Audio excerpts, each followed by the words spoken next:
Yes, people, how you doing? Welcome back to this multi-stream Friday night Tottenham with me, Sean Butler, and of course, co-host, co-anchor for the evening session, Dave from the Irish Hotspur. How you doing, Dave? Yeah, look, bit tired today, bit unwell today, a bit on a diet, it's absolutely killing me, in air quotations. I know it's actually not killing me, but it is, because, I'm a guy that likes nice things in life. But look, obviously the defeat yesterday, absolutely gutting, Sean. I personally don't find it acceptable. And look, we're stuck in a bit of a rut at the minute, and we need to climb ourselves out of it. But apart from all of that, how are you, my man? I see you got to meet Pedro Porro yesterday. How was the Tottenham club? Mate, I got to meet a lot. I got to meet Aussie our dealers, had a long conversation with Gary Mabbutt. Listen, I'll spend a couple of minutes just talking about it briefly, if you don't mind. Gary Mabbutt, absolute legend of a human being. He gets up every day, and his job, or one of his jobs at Tottenham, is to telephone people that are elderly, that are Tottenham fans, Tottenham members, Tottenham season ticket holders. He phones people that are 70 to in their late 90s, and then spends as long as they want on the phone. I think he said he'd done 12,500 phone calls in the last few years. He hasn't missed a day, even when he had some sort of tracheotomy or whatever, some sort of operation on his throat, and he knew that he was going to be out of action for 3 days. He got ahead of schedule and phoned 3 times the people up in the days ahead, so that he could keep to his plan. Lovely guy. I met Michael Dawson, who actually said to me he's familiar with the channels. He keeps an eye on all of us. I said to him, would you come on the Spurs talk show? And he said he would do if he was allowed to. All I've got to do is get permission from the club, and then he'd go on to other people's channels. Lovely bloke, Michael Dawson. I met Ledley King. I met Aussie our dealers. I sat next to Chris Hughton and Gus Poyet.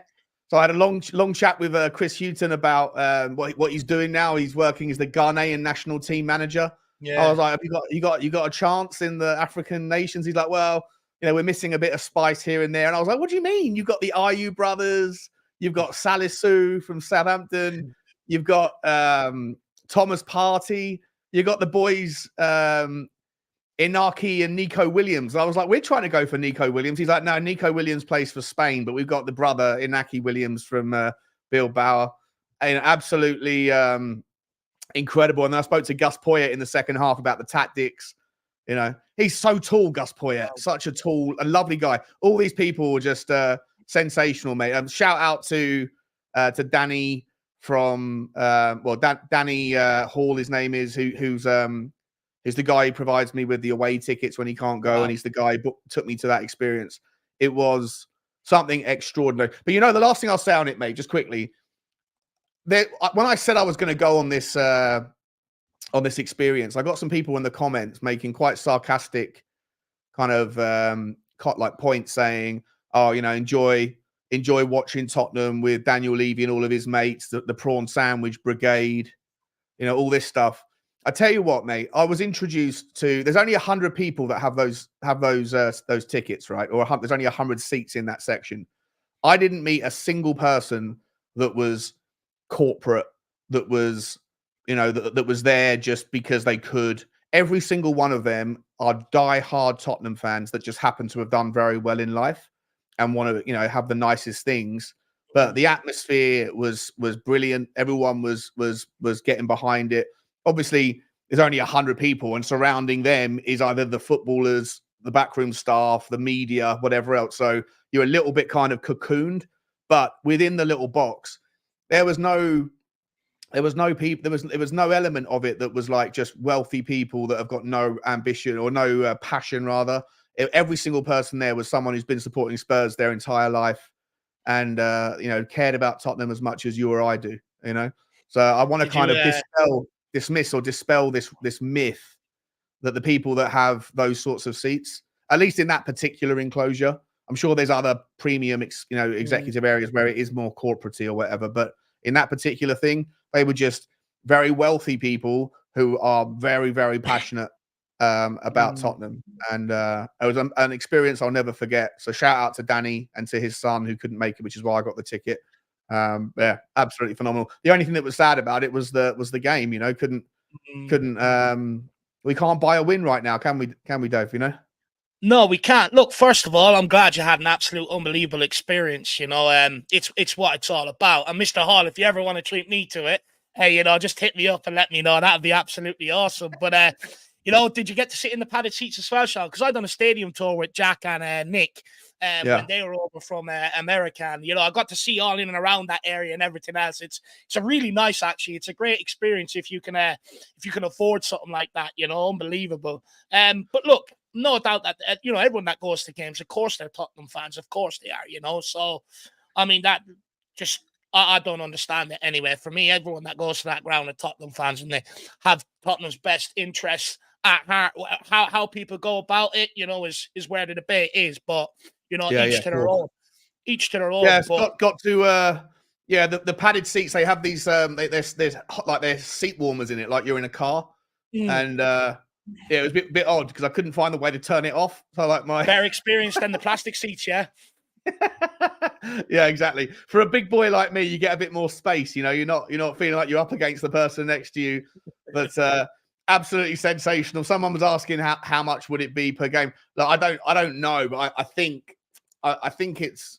I mean, those memberships are never going to come available. Danny was telling me that. You know, the people that have them are never going to give them up because it's too valuable. Yeah, they told us on the tour how much they were. They're not cheap at all. Yeah, something like, I don't know. I probably shouldn't say. I don't want to embarrass the guy who gave me the tickets if he's listening, but a lot of money. But you know what? You get anything you want in terms of food and wine. Like there was a 3-course meal beforehand.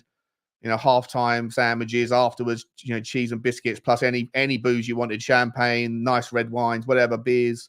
It was all there for you. And of course, you get to see the players coming out of the tunnel. You know, just an incredible experience. Something that I'll never forget. But unbelievable. Yeah, well, listen, mate, look, that's what I wanted to say. I wanted to kind of just talk about that for a couple of seconds to make sure that because I think it's important that people know that the people that sometimes I think that Danny was kind of feels like people like him get a little bit annoyed with the way that people think of them. But they're not like just prawn sandwich brigade. They're as packed. I mean, Danny's been, you know, part of Tottenham since he was 13, 14 years old. You know, he's been he goes everywhere, goes across Europe and stuff. So he's very much a seasoned Tottenham fan, as is everybody else that I met there. But anyway, mate, let's get that out of the way and talk about the where we're at, mate. Yeah, just before we do, Shawnee, let's welcome in people that are viewing in. Let's see how they all are, and then we'll smash into it because we are here to talk about last night. Hopefully, provide a bit of therapy for ourselves and everyone else out there. Let's start going through some of the comments to see who's with us this evening. Big up, Adrian Straka. Good to see you, sir. Hopefully, you're keeping well. We have Stradders. Evening all, big up Stradders, good to see you. And look, I know I was having a debate, I sort of back and forth with you in the chat the other day. For once, Ben Davies wasn't actually at fault. He actually had an okay game yesterday, Stradders. We also have Ash, big up Ash, good to see you. Hi Dave and Sean and chat, big up Ash, great to see you in. We also have Liam, big up lads, good to see you Liam, hopefully you're keeping well. Daniel Horton, good morning from Alaska, big up Sean and Dave, and I believe he's grabbed a YouTube membership on your channel, Shawnee. Oh, nice one. Appreciate that, Daniel. Nice one, buddy. Very, very generous of you, mate. Look forward to getting to know you, mate. Alaska, a long way away. I bet it's cold up there right now. Love to do a trip to Alaska. It's a lifetime dream of mine. You know, I watch all that Alaskan bush people and all that sort of jazz. You know, I'm fascinated with the area. It's one of the last sort of areas on Earth sort of untouched. So I'd love to go. Yeah, 100%. I want to go catch a salmon alongside a bear. You know, me and a bear standing in the wild waters going, are you going to get this one or should I get this one? That'd be awesome. Salmon while wearing the bear as a jacket, lad. You own the land, lad. I don't mean to offend any of the animal lovers out there either. It's just a joke. Big up, Joe. Swell. Good to see you. Daniela Zitos says, good evening, Sam. I'm just feeling so depleted and down after yesterday. I think we're all in that today, my man. Spurs GCTV says, good evening, guys. Good evening. Great to see you in the building. Hopefully you're keeping well. Strader says, you can set your watch by Sean start times if you want to be late. to everything, lol. Look, that's more so on me. Sean's actually more on time all the time. I'm actually late to everything. Everything. Sorry about that, guys. So you can put the blame on me for that. Big up, Chris Hooray from Bordeaux Spurs. Good to see you in the building. Hopefully you're enjoying life out there in France. Good evening, Paddy Harnett as well. Good to see you in the building, sir. Hopefully you're keeping well. And hopefully you get to relax over the Christmas, my man. He says, evening, gents. Shawnee, why have your comments turned off on Twitter? Oh. I think your comments were turned off on Pedro Porro picture, if I'm correct. Oh, really? Unless you're shadow banned. Who have you been upsetting? Probably everybody. I don't know. I'll go and I'll have a look. I didn't know I did that. I don't know how you do that. That's odd. But big up, my man. Good to see you in the building. Also have Mark Sheehan. Tough time, Sean. Still support Ange and the boys, but can't help but feel our game management is poor. Appreciate our bench is horrendous, though.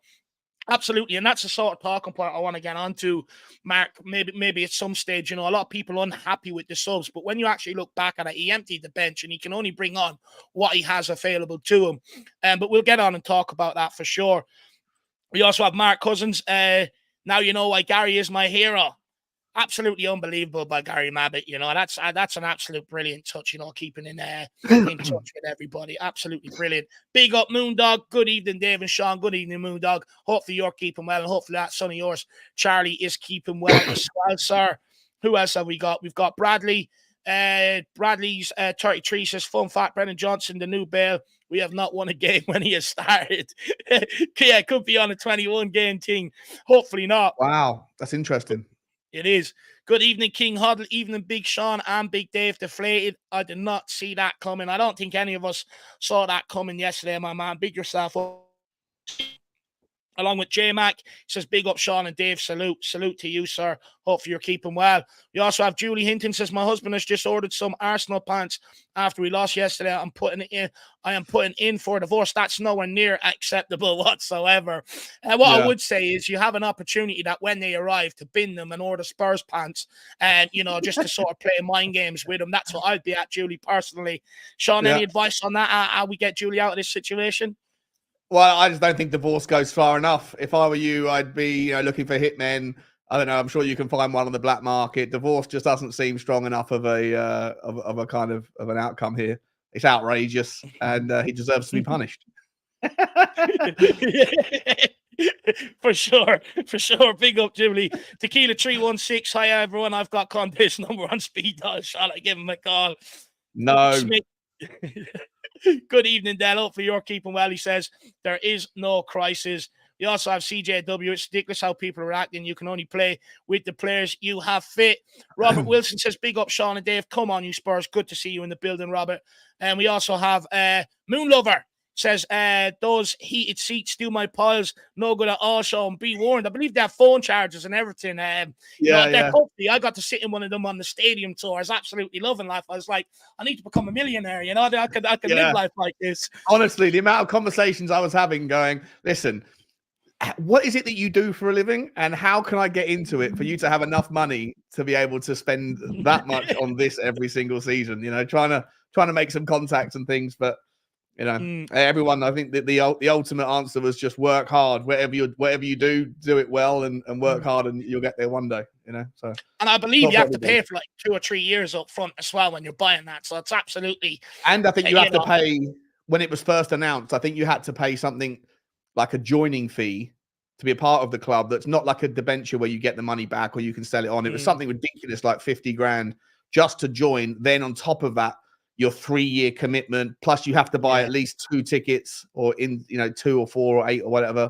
So massive financial commitment. But listen, to the guy who asked the question around, what does it work out on a per game basis? I don't know, several hundred, but when you have access for 3 hours before the game and 2 hours afterwards and everything's for free, you can, if you really want to, you can really dial into the fine dining, fine wining, and get your money's worth. I tried my best to get my money's worth. That's why I was so like when I did the 8-minute or 9-minute video afterwards, in my kind of instant match reaction, I put it on, and then I was like, I don't know if that's going to sound very good tomorrow. And I woke up this morning, I was like, damn, was I slurring my words? Was I completely? I'd got through quite a bit, But It is what to it get is. you shopping in Morrison's or wherever you shop for the week, just go in and load up there on dinners for the week.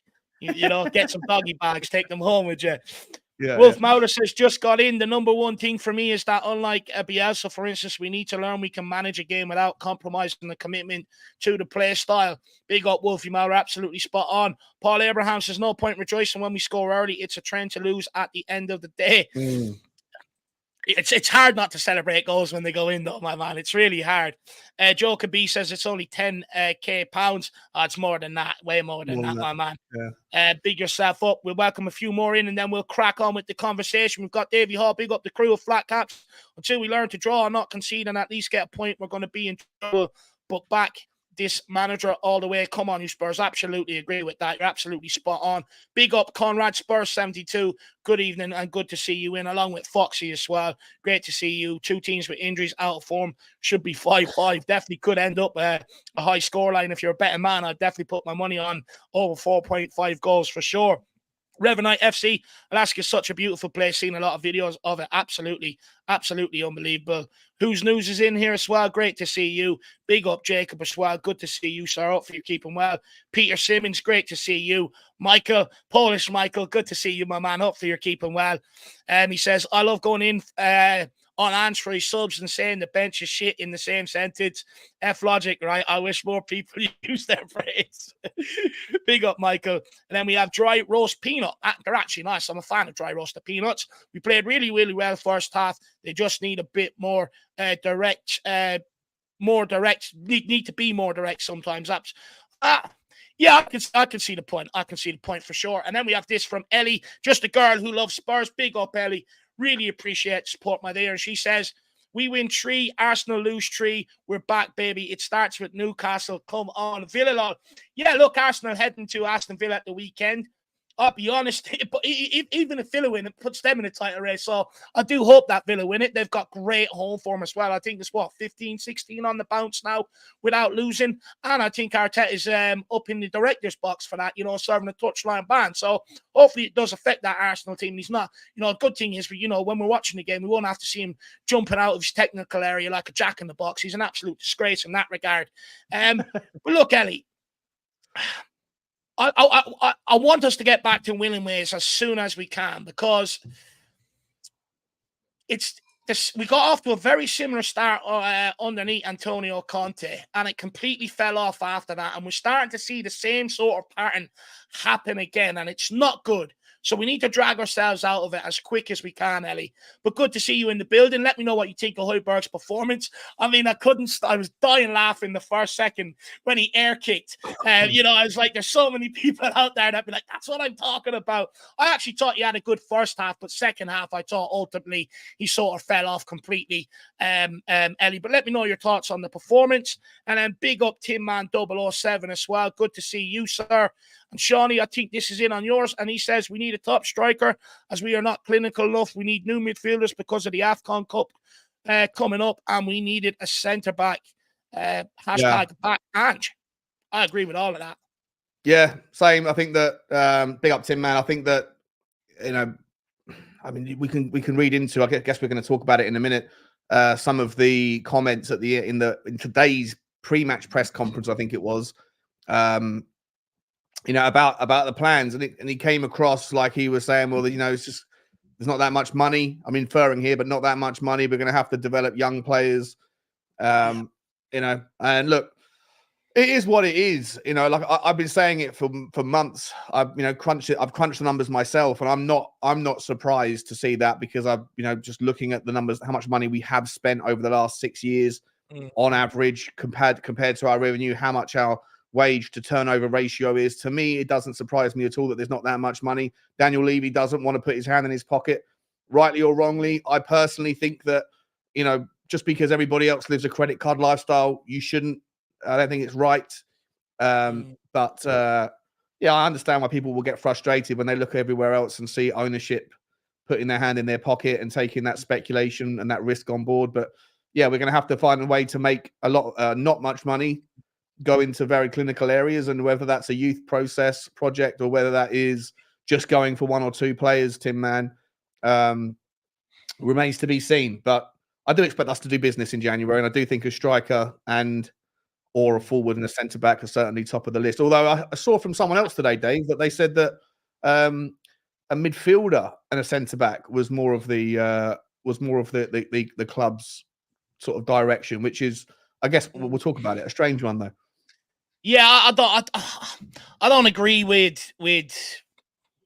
I think a centre forward is absolutely crucial alongside a centre back. But look, we will get into it, as we progress. But definitely agree with the sentiments of that Tin Man 007. I think we'll all agree. I do see a lot more Ange out, I have to say, after yesterday's game. However, I do think the majority is still behind Ange, and I think, they'll all agree with you that he does need to be back, my man.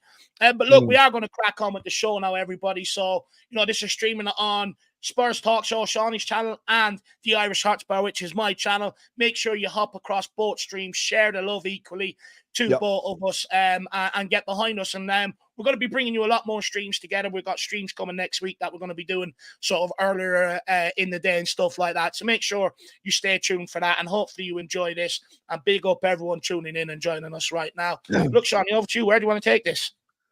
Well, I want to start with the starting lineup last night. We went in a bit of I think the back four probably made sense. Ultimately, Udogie, Porro, Davies, and Romero, and Vicario in goal. I think most people would have expected that. I know some people were arguing for Roy Allen or for Dorrington, but I think that the back five kind of picked itself. I don't know if you disagree, then jump in. But after that, moving forward, we ended up going for a midfield three of Højbjerg, Bissouma, and Gio Lo Celso in the 10. Was that something that you were expecting? Were you happy with that particular trio? Yeah, look, that was exactly what I was expecting. I done my predicted lineup the night before the game, and I put it out there. And what I picked is exactly what Ange Postecoglou picked. Look, I know some people maybe not, in hindsight, probably don't agree with the starting lineup. However, if all summer long, all the start of the season, it's if Ange wants, then you've got to back Ange. And at the end of the day, Ange Postecoglou has done the same with every other player, where he's given them an opportunity to try and impress in this team. And it is a meritocracy. And he gave Højbjerg his opportunity off the back of the Man City game. But I think, Jack sort of mentioned something there last week, Sean, and I think he's probably right on it. That Højbjerg is good off the bench, being able to impact the game. But when you start him, he fails to reach them sort of same levels. And I'm coming round to that sort of idea myself. But I do think he deserved to start. And at the end of the day, it worked. We end up having 80% possession in the first half, finished the game with 70% possession. So possession wasn't the problem yesterday. Selecting Højbjerg wasn't the problem. It was what we done when we got to the final third, which was the problem yesterday. I don't know whether you agree with that, Sean, or not. No, well, I do agree with it. But look, for me, just quickly, I'm someone that I've always said, and I know people, certain people feel very differently about this, but for me, it's not necessarily always about success. For me, enjoying football, enjoying the way we play is the prerequisite for me to enjoy my football. That's why I didn't like Conte. I was never really on board with Conte, despite his early success at Tottenham. I moaned about him basically throughout his time, and I'm delighted with Ange, and there's nothing that's going to shake my enthusiasm for the football. That said, however, I think there's a difference between high possession and good football. And I don't think that we played particularly good football last night. I think we had 80% possession, to your point, but I don't think we looked like we had any idea how to penetrate a very stubborn low block. And I have to say, as much as it absolutely pains me, but David Moyes played a tactical masterclass. He gave up the midfield. He gave up the territory. That was all a deliberate part of the plan. And they said, we're going to bank in 10, like a 5 and a 5 or a 5-4-1. Try and break us down if you can, and you can't. And when you continue to pass the ball around like you do, eventually you're going to misplace a pass. And then when you do, we're going to break on you. And to me, I feel like having Decky on the right-hand side rather than in the middle, having Højbjerg in whilst I don't think that they did badly, like I don't think anyone played badly last night in the midfield or the defense. I think there was a couple of mistakes. We'll talk about all this stuff, but I don't think they played particularly well. I think that they were a little bit clueless in kind of lacking confidence, lacking kind of some sort of ideology, like a plan. It didn't look like there was a plan of how to break them down, and there was very little kind of dynamism in the setup from what I could see. And listen, I always say this: when you're sitting at the stadium, you don't necessarily get to experience it and be able to take everything in the same way as you do on the TV. So from what I saw, though, I think it was a lot of huffing and puffing, but it didn't really ever feel like we were going to blow them down. Even after we went 1-0 up, I felt like it was all too easy to control the ball, but that was by design for West Ham. And I felt like given the way that West Ham had set up, you didn't need to have Højbjerg in the team. You could have had Lo Celso in the 8, Decky in the 10, and then have two more creative players like a Brian Hill going at Soufal, and maybe Brennan Johnson on the right-hand side, which is in his traditional position, going at who plays? Was it Royale plays left back, wasn't it? So yeah, like I didn't hate it. I'm not sitting here saying it was bad because we did control possession, but I just didn't feel like we ever really knew what we were doing with it. And I think there's a bit of a crisis of confidence when we get the ball into the top end of the pitch. And for me, what I want to get your opinion on after at some point during the show is whether or not there is a template that's emerging around how to set up against Tottenham, especially when you're at the Tottenham Hotspur Stadium with three losses on the bounce.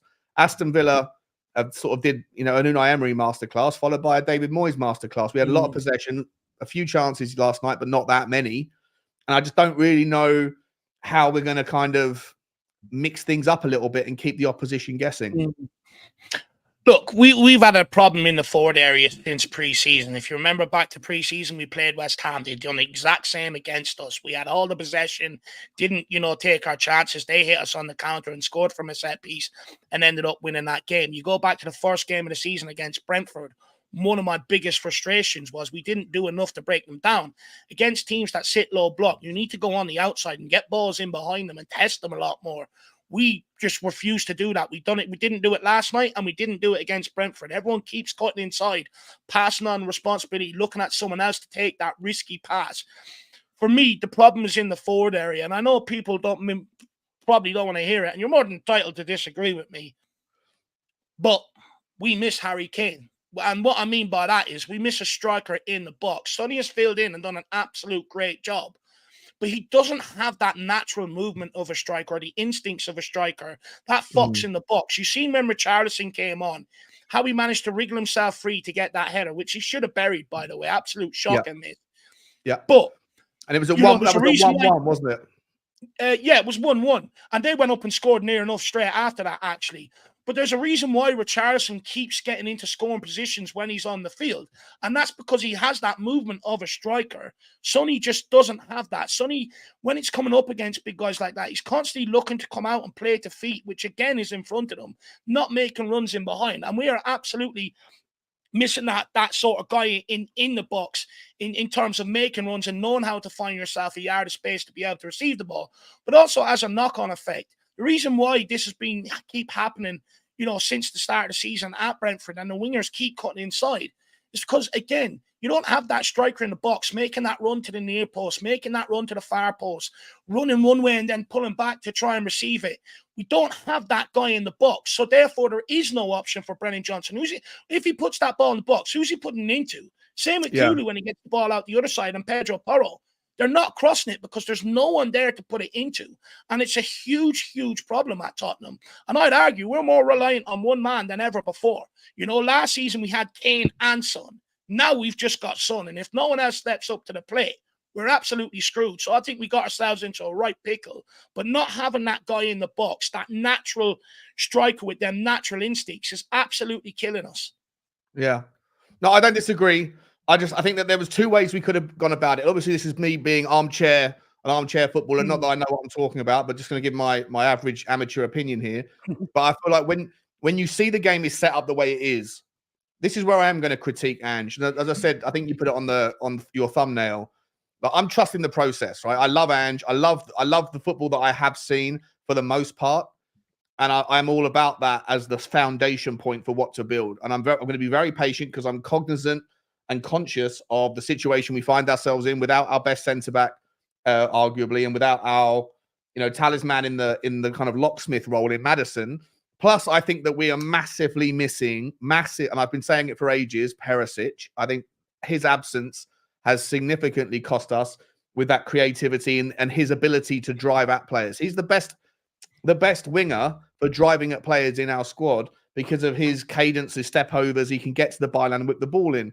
And look, I think that yesterday there was two options of how you kind of break down when you've got 10 men, 11 men of West Ham in the box, essentially, at times, and they're just giving the ball back to us, and we're trying again and trying again and again. One of them is to do a little bit more of what Pedro Porro was doing. Pedro Porro was getting the ball down the right-hand side and just driving it as hard as he could across the box. And when you've got that many men in there, there's an opportunity for a ricochet. There's an opportunity for something to go wrong, just like what happened with Liverpool, what happened to a degree with the Sheffield United, even though none of the goals came from that scenario. We were doing that as we approached the final 10 minutes against Sheffield United. And things can happen when you're putting that many men in the box and you're smashing the ball as hard as you can into the danger area. It can come off a shin. All you need is a little bit of luck to fall your way. Just like what happened with West Ham, by the way. Let's not sit here and throw the team under the bus entirely, because West Ham's goals, one of them was a massive slice of luck with the way that it was a pot shot from 22 yards that just happened to hit a pinball of legs and popped out the right way for Jarrod Bowen. That doesn't happen nine times out of 10. I disagree on that slightly when it comes to our goals, because we left ourselves open to that, by not killing off West Ham when we were dominating the game. So we left ourselves open to that. And we know by playing West Ham in preseason and even watching the last couple of their games, they sit there and they wait for that. They sit there and wait for that.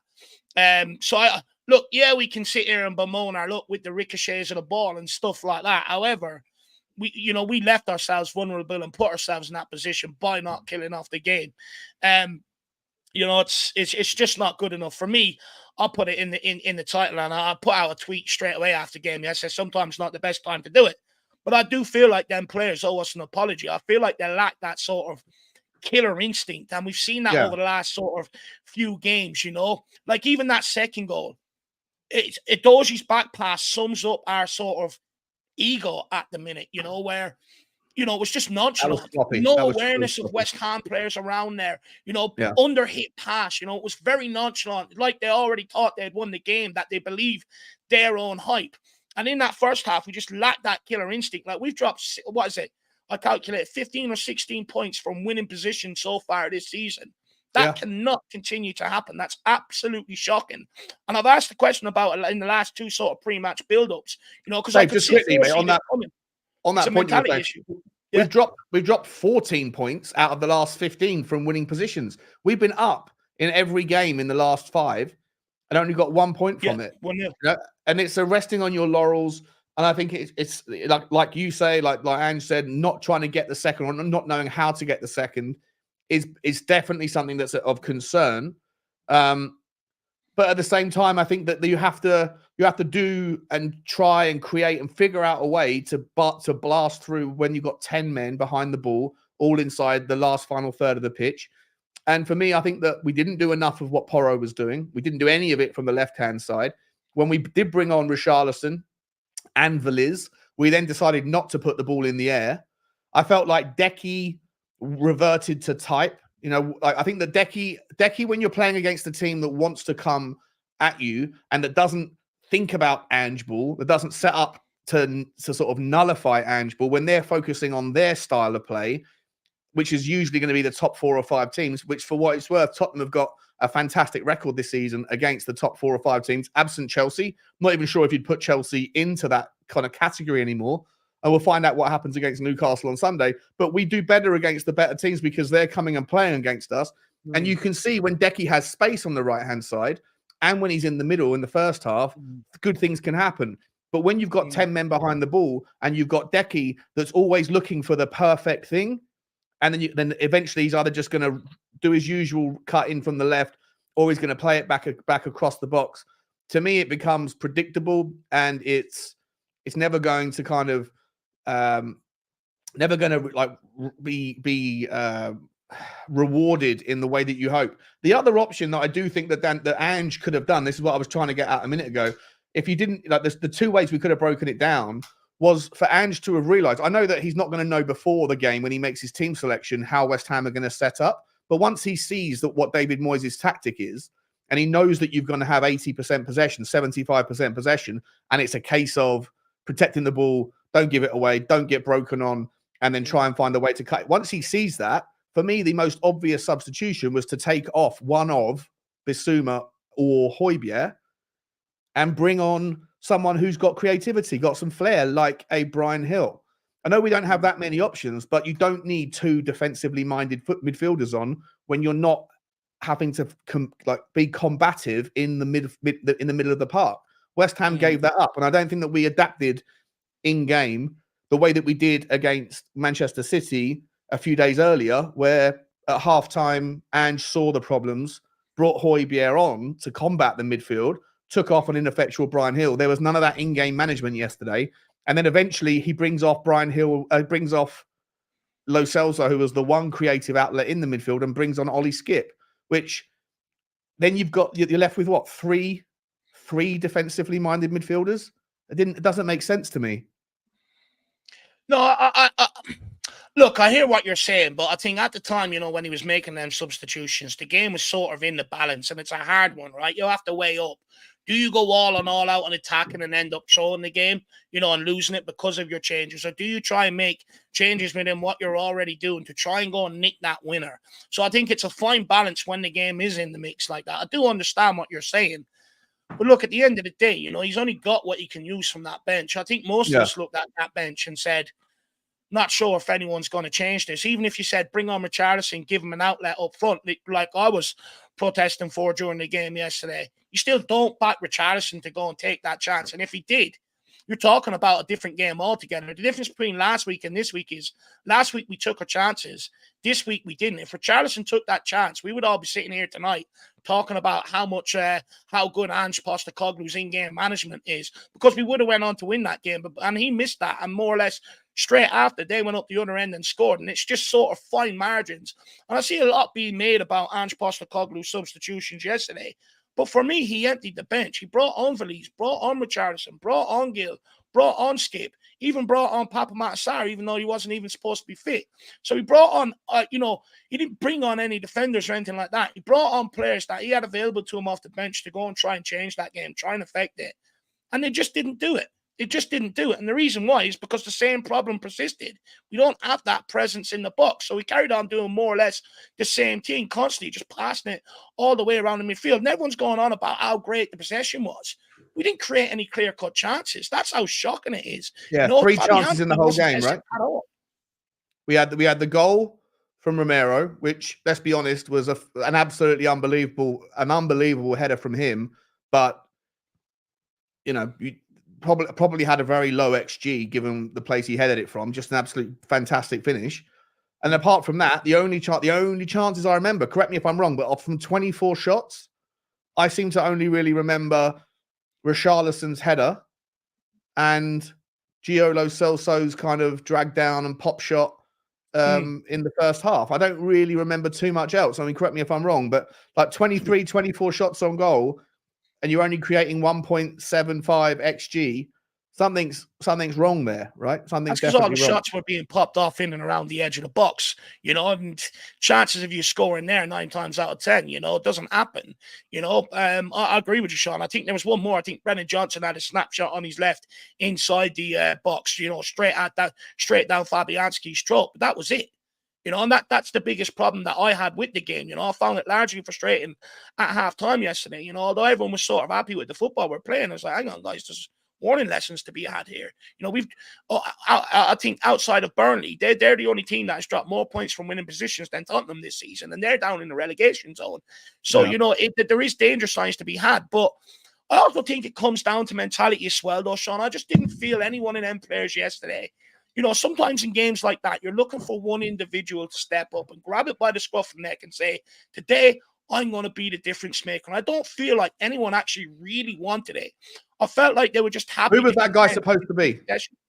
Huh? Who was that guy supposed to, in that starting 11, who was the kingmaker going to be, or who should it have been? It should be Sonny. You know, that's who it should be. He's the guy that we look at now. Since Harry Kane, since we sold Harry Kane, Son's the guy. It should be him. But look, it's not always just on him. Brennan Johnson could have done a lot more. Kulu could have done a lot more. Lo Celso tried. I'll give him his dues yesterday.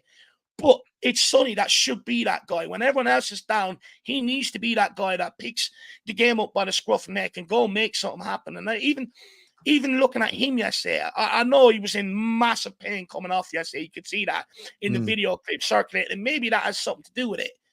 It just felt like to me he didn't want to be there yesterday. And I know that's not Sonny. Before all the Sun fans get on me, of course Sonny wants to be here.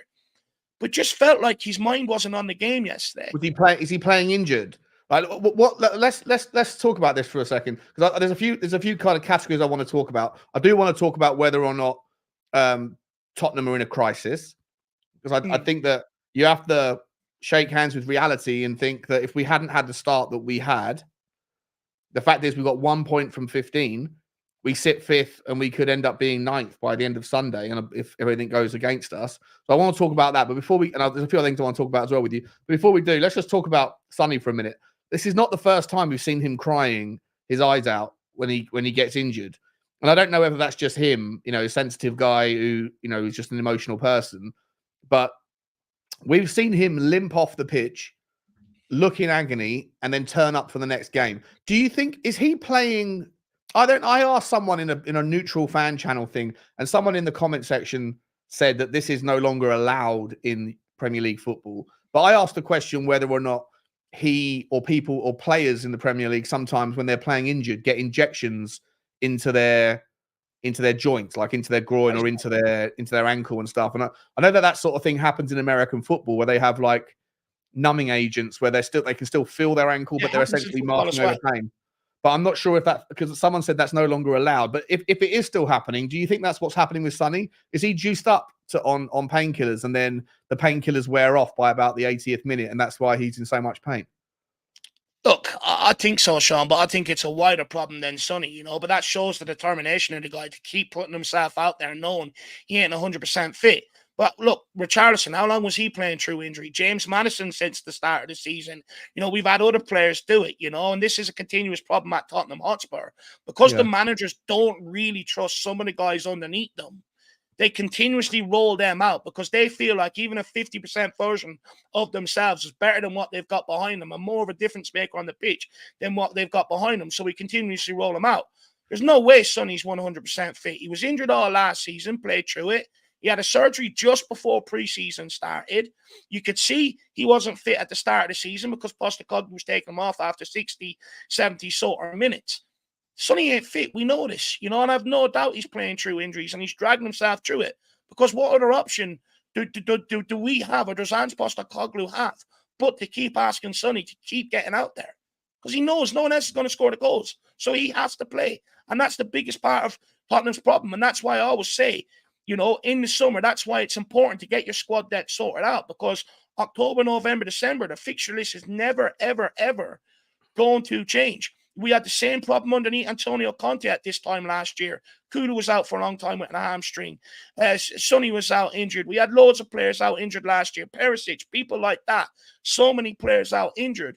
And it's because we don't have the strength in depth. We don't have squad depth. We don't tailor our squad to these fixtures coming up over these periods of the month. But like I alluded to earlier on, we got off to a very similar start underneath Conte last season. In fact, nearly identical as the one that Postecoglou got off to this season. But again, this period, October, November, December, we're tailing off. And our players are going out injured. And we could keep sitting here and go, oh, we're unlucky with injuries, this, that, and the other. But the reality is we're not. We don't get ahead of the issue in the summer, which means when we come round to this point, we carry injuries. And when you carry so many, when you, the last sort of player we've got left, that difference maker is Sonny. And that's why he's being rolled out there. And credit to Sonny, but I also think it's unfair on the lad because we're not seeing the best of him. Yeah, I mean, I'm gonna ask this question now. Not that I want to get into the Newcastle game yet, but just whilst we're talking about Sonny, and then we're going to come to some super chats in a second. Yeah. Just quickly, Dave, do you expect Sonny to be available. It's only 48 hours away, and it's a massive game. Do you think we're going to be asking him to play? And if not, what do we do? Do you put Richarlison back in? I don't know. Alejo Veliz once again comes on the pitch and barely touches the ball. I just don't think he's. I think he's miles away from being ready for Premier League football, if I'm entirely honest. Yeah, what are your thoughts? I do think some will be rolled out again.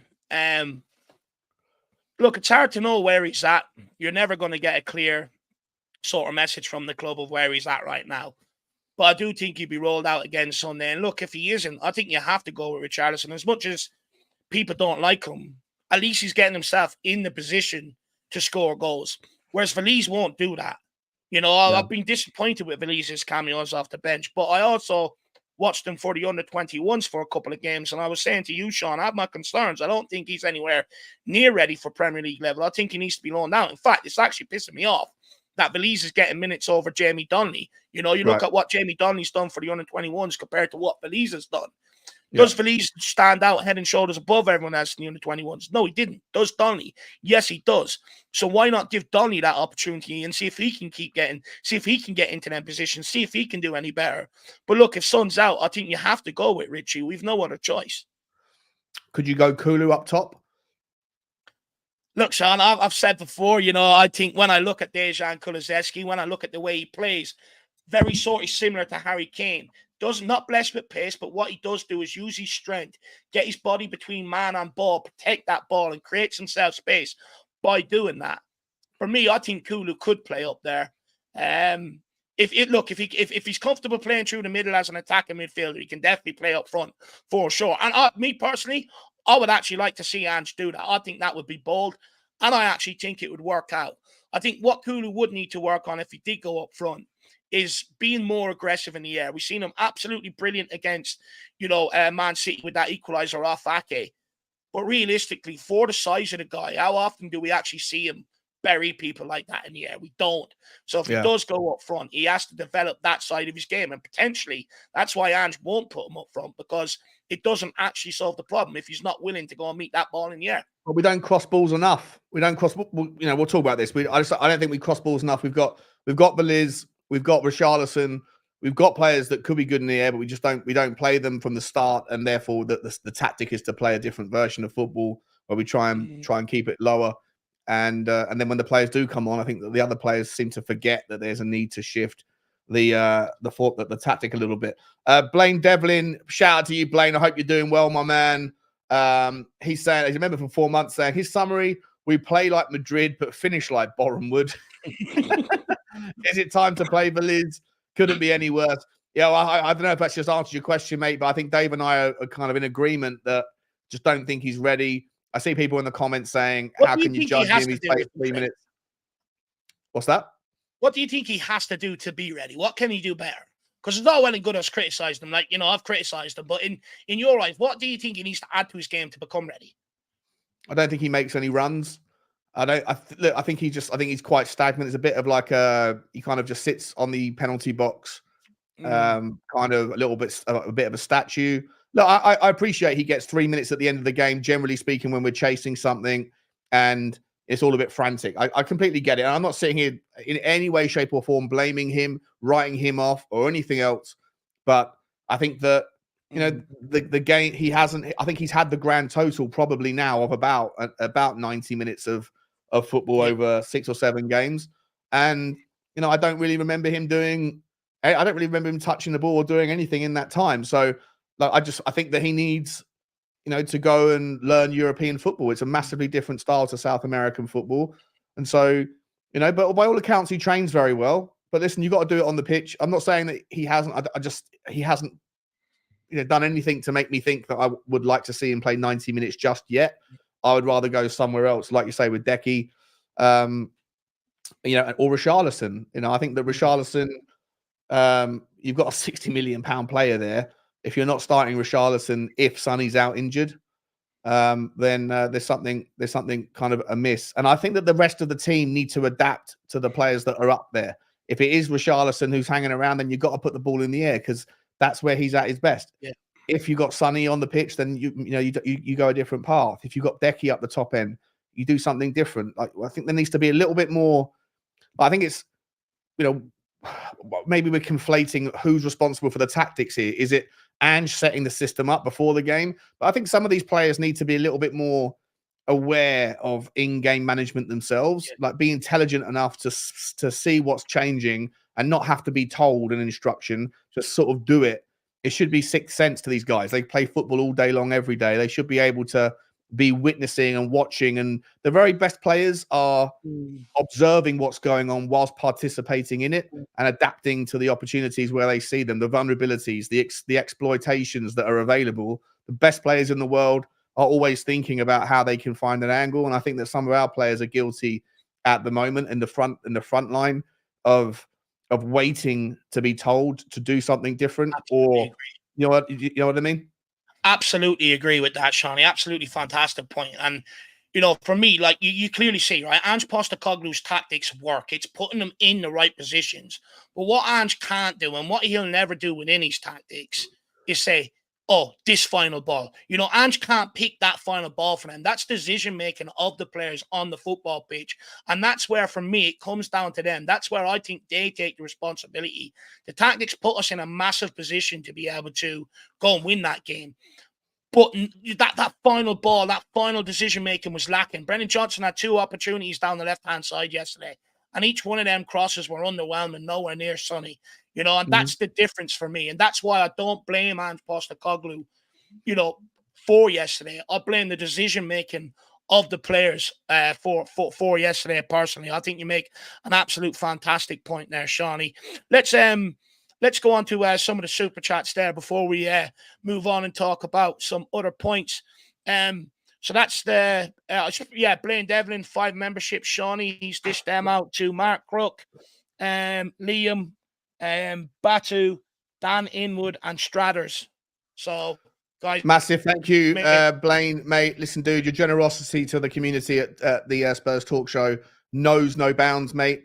Listen, I know I've been going to a lot of the games, so I haven't been doing so many of the watch-alongs here, but I'm over Christmas, there's loads of away games that I'm not going to. So those wonderful gifts that you sent me to give out to the Tottenham, the Spurs Talk Show community, they're on my to-do list, mate. But Blaine, I really appreciate you, buddy. You're always so generous, and can't thank you enough, my man. Can't thank you enough, buddy. Make sure if you are the recipient of a membership, then you've said thanks to Blaine as well. Really appreciate that, buddy. And then Ellie, what's going on, Queen? This one is for Dave, but it's aimed at me, I think. Sean, we penetrated as we created 23 chances, our best tally this season, but only 7 were on target. So our dilly-dallying and not finishing our best chances cost us, as well as the defensive cock-ups. We have to be more clinical. Yeah, I couldn't agree more, Ellie. Like I say, watching us have... I was talking to Gus Poyet in the first half saying, it all seems a little bit too easy at the moment. We've got so much possession here. And he's like, yeah, but it doesn't mean anything unless you get the second goal. And I was like, I couldn't agree more. That's what we needed. And we, like I say, 23 shots, 7 on target, but none of the other than Gio Lo Celso. So we scored. We had Gio Lo Celso's pot shot in the first half. I don't remember. And then obviously Brennan Johnson's. I don't remember the other 4. They can't have been very impactful. Richarlison's one was off target. So I don't really... can't remember the other 4 that were on target, Dave, but yeah, just not good enough. Not good enough up the top end. No, nowhere near good enough. And even the ones that did hit the target, they were dribbling into Fabianski's hands. He didn't have to pull off any sort of world-class saves, a great save. I didn't find myself sitting there going, oh, what a save by Fabianski. Not at all. Look, Elliot, majority of them shots, they were sort of in and around the edge of the box. Papa Matsar blazed one. I think Lo Celso blazed one, both within a couple of seconds with each other. Then a couple of them were blocked down as well by the West Ham defenders. But realistically, the best chance of the game we actually created was Romero's 6 yards out. Header, back post. All he's got to do is direct that on goals and puts it wide. But for me, that's only really the sort of best chance we created. Everything else was more huffing and puffing and sort of, I also felt like to me at times last night, players didn't really want to pull that trigger either, that they weren't confident in themselves of hitting that target. Felt like at times we were trying to walk the ball into the net, almost score that sort of perfect goal, or that everyone else was waiting for someone else to make that sort of create that magic moment, and it just never really came. You know, I do think, you know, the stats can sort of, you know, I like stats, and I do think stats have its good thing, but it can also sort of, you can manipulate them either way you want, in my opinion. You can sit there and go 23 chances, 7 on target. You know, we created a lot of chances, but in retrospect, when you go back and look at the game, we actually didn't. You know, so it sort of makes us, I'd argue, makes us look better than what we actually were in that department last night, Ellie. But I agree with you in terms of have to be more clinical. Look, for me, I tried warning everybody in the summer it would be a mistake to let Kane go, especially if we're not going to replace him. And we're coming back to rue that mistake now. Them games yesterday is where everyone looked up for Harry Kane to step up, and often he did. And it felt like, they were searching for that one person to do it yesterday, except for we didn't have it. But look, it's an issue that needs to be addressed, Ellie, and I think it'll only get addressed in the transfer market. I'm not sure what more we can expect Postecoglou to do to get a tune out of them. You know, for me, it all comes down to what way teams set up against us. If they want to come out and play, they're going to get absolutely murdered, because it's what Sonny's best at. Look at City, the high line, running in behind. He's so good at it because he's used to making them runs from the wing. Mm-hmm. But when we sit low and block, I find Son gets sort of crowded out the game, and we struggle to get him in the game, and no one else then will step up, Ellie. So it is a massive problem. Although I agree with you, you know, we got the ball up to the final third plenty of times around the edge of the box. We just weren't good enough in possession in terms of that final ball or that creativity, that spark. Yeah, no, I don't disagree at all. Big up, Ellie. Look, for me, I completely agree. I think someone was saying here, dare I say it? Where is it? Where's the thing? Dare I say it? Steve saying it. Dare I say it? We looked a little like the North London imposters of years gone by, like a lot of huff and puff, right? Yeah. And look, and I think that's the difference. If you were to tell me right now that, you know, give us a year and a half, 2 years, and we'll have clicked, we'll have figured it out, the team will have matured, the team will have learned the system, and we're a part of something bigger and finding a way, like Arsenal weren't, but now they do, then I'm obviously all for it. But I do think we have to start asking questions. Look, I've seen you know, this narrative. Obviously, there's been some you know, some sort of dramas or whatever going on within the Tottenham community around this notion that, you know, is it okay to challenge the mindset, to challenge the tactic, to challenge the, you know, what's going on, or do you have to sit there and happy clap? Do you have to sit there and say, you know, I like Ange Ball, I like Ange, therefore you can't critique? I'm of the version, my particular version on this, Dave, is that I do trust the process. I don't want another manager. I'm never going to sort of turn against Ange, and I know that those people that don't want to turn against Ange will look to turn in a different direction and go back to Levy out stuff if they don't get what they want in January. And listen, everyone can support the club however they want to support it. But whilst I'm on board with the mission and the philosophy and everything else, I do still think you have to, as a content creator, you have to be able to ask questions around what is going on. And for me, you putting aside for 1 second the injury crisis, right? I think that obviously if you have Van der Ven and you have Maddison back in, then everything's probably a little bit rosier than it is right now. Perisic, I think, is also a massive miss. I said it earlier on. But I do think you have to ask the question around what's changed outside of that. And I asked the question a long time ago, Dave. I asked it on one of my walks around what's going to happen first. Are people going to figure out what Ange Ball is before Ange Ball is improved and optimized, and efficiencies and economies of scale are going to emerge within Tottenham? Like, Ange Ball has started really well, but you could make the argument that people were a little bit, you know, other teams didn't have a sample size to analyze Tottenham's version of Ange Ball, which is a little bit different to Celtic's, a little bit different to previous versions. And Tottenham maybe caught a few teams by surprise by the way that the fluidity of the football. But now, is there an argument to say that teams have seen 15 games of it and they know where the exploitations exist, where the vulnerabilities are, and can set up a certain way? Maybe not the teams that care about other teams, like maybe not the Arsenals and the Cities and the Liverpools. Maybe they're going to play their own game anyway and know that they're better than everybody else. But for the rest, are they going to sit there and have they caught up to what Tottenham's version of Ange Ball is? quicker than the Tottenham players are able to improve the version of Ange Ball that they've already learnt. Is that something that we should be worried about? Look, I hear what you're saying, and to a degree, everyone's going to know, every manager in that league, the weakness in their tactics, right? You've got so many analysts and stuff like that, punditry, even us channels, stuff like that, So everyone's going to be well aware of every single manager's sort of weakness or exploit, where to exploit sort of each manager's tactics. But what I will say is, even over the last few games, I do think the performances have been there, but the execution has dropped off completely. And for me, that's the biggest difference between where we're at now and where we were after 10 games. And look, I know I keep going back to this, but for me, it's down to the strength in the squad, the quality of some of the players coming in. It's just a drop-off in terms of quickness. It's a drop-off in terms of decision-making. It's a drop-off in terms of consistency and comfortableness being on the ball. There's no coincidence that we're now conceding more goals than what we were on that 10-game streak. We're scoring less goals than what we were on that 10-game streak. And, it's individuals that have come in that have been here for years. We've seen the same result under different managers in years gone by. Jose Mourinho had us top of the league and it fell off around December. Conte had us top of the league and got off to nearly identical start as Ange Postecoglou did after 13 games. But when you've got internationals, you've got Premier League games coming up and they're doubling up in the weeks. You've got cup games and stuff like that as well. International fixtures as well, which have doubled and tripled. We do not have the squad to keep going, and when certain individuals come in, they can't execute the tactics the same way as other players can. So for me, I put it more down to a quality issue rather than actually the manager. And look, I get what you're saying, right? People are well entitled to criticize Ange. I'm not one of them that you can't criticize Ange Postecoglou at all. You're well entitled to criticize Ange.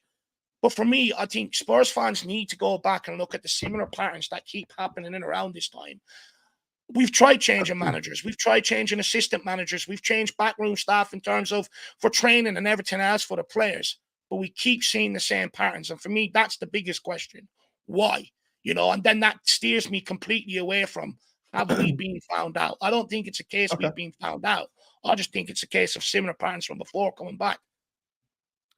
So what do you see as the problem then? If it like I say, as I say, putting aside the injuries, because every team does have injuries. I know we've had a massive amount, and plus the Romero suspension, the timing of it couldn't be worse. But if it's not a case of tactical naivety, if it's not a case of, Ange maybe tactically getting substitutions wrong or setting the team up wrong, if it's nothing to do with any of those things, what's the culprit? Is it sloppiness? Are the players? I mean, look at last night. Udogie's the best left back we've had since Danny Rose. Right, and yet he put in, and I thought he played fairly well, but it was a lack of concentration, maybe for his mistake, right? I think we've got the best right back we've had now since Kieran Trippier. Yeah, I think, and stats show he's the best right back in the league, outside Trent Alexander-Arnold over the last since January. So that's proven. Right, he's my favorite player, mate. He's my favorite player. He didn't turn me down for a photograph. Destiny Udogie did. But Pedro Porro didn't. So, and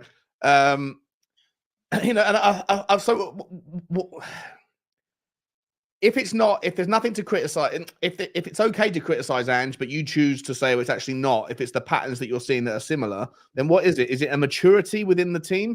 Is it like a professionalism? Is it a taking it seriously? Is it a confidence issue? Where do you lay your fears around what's going on?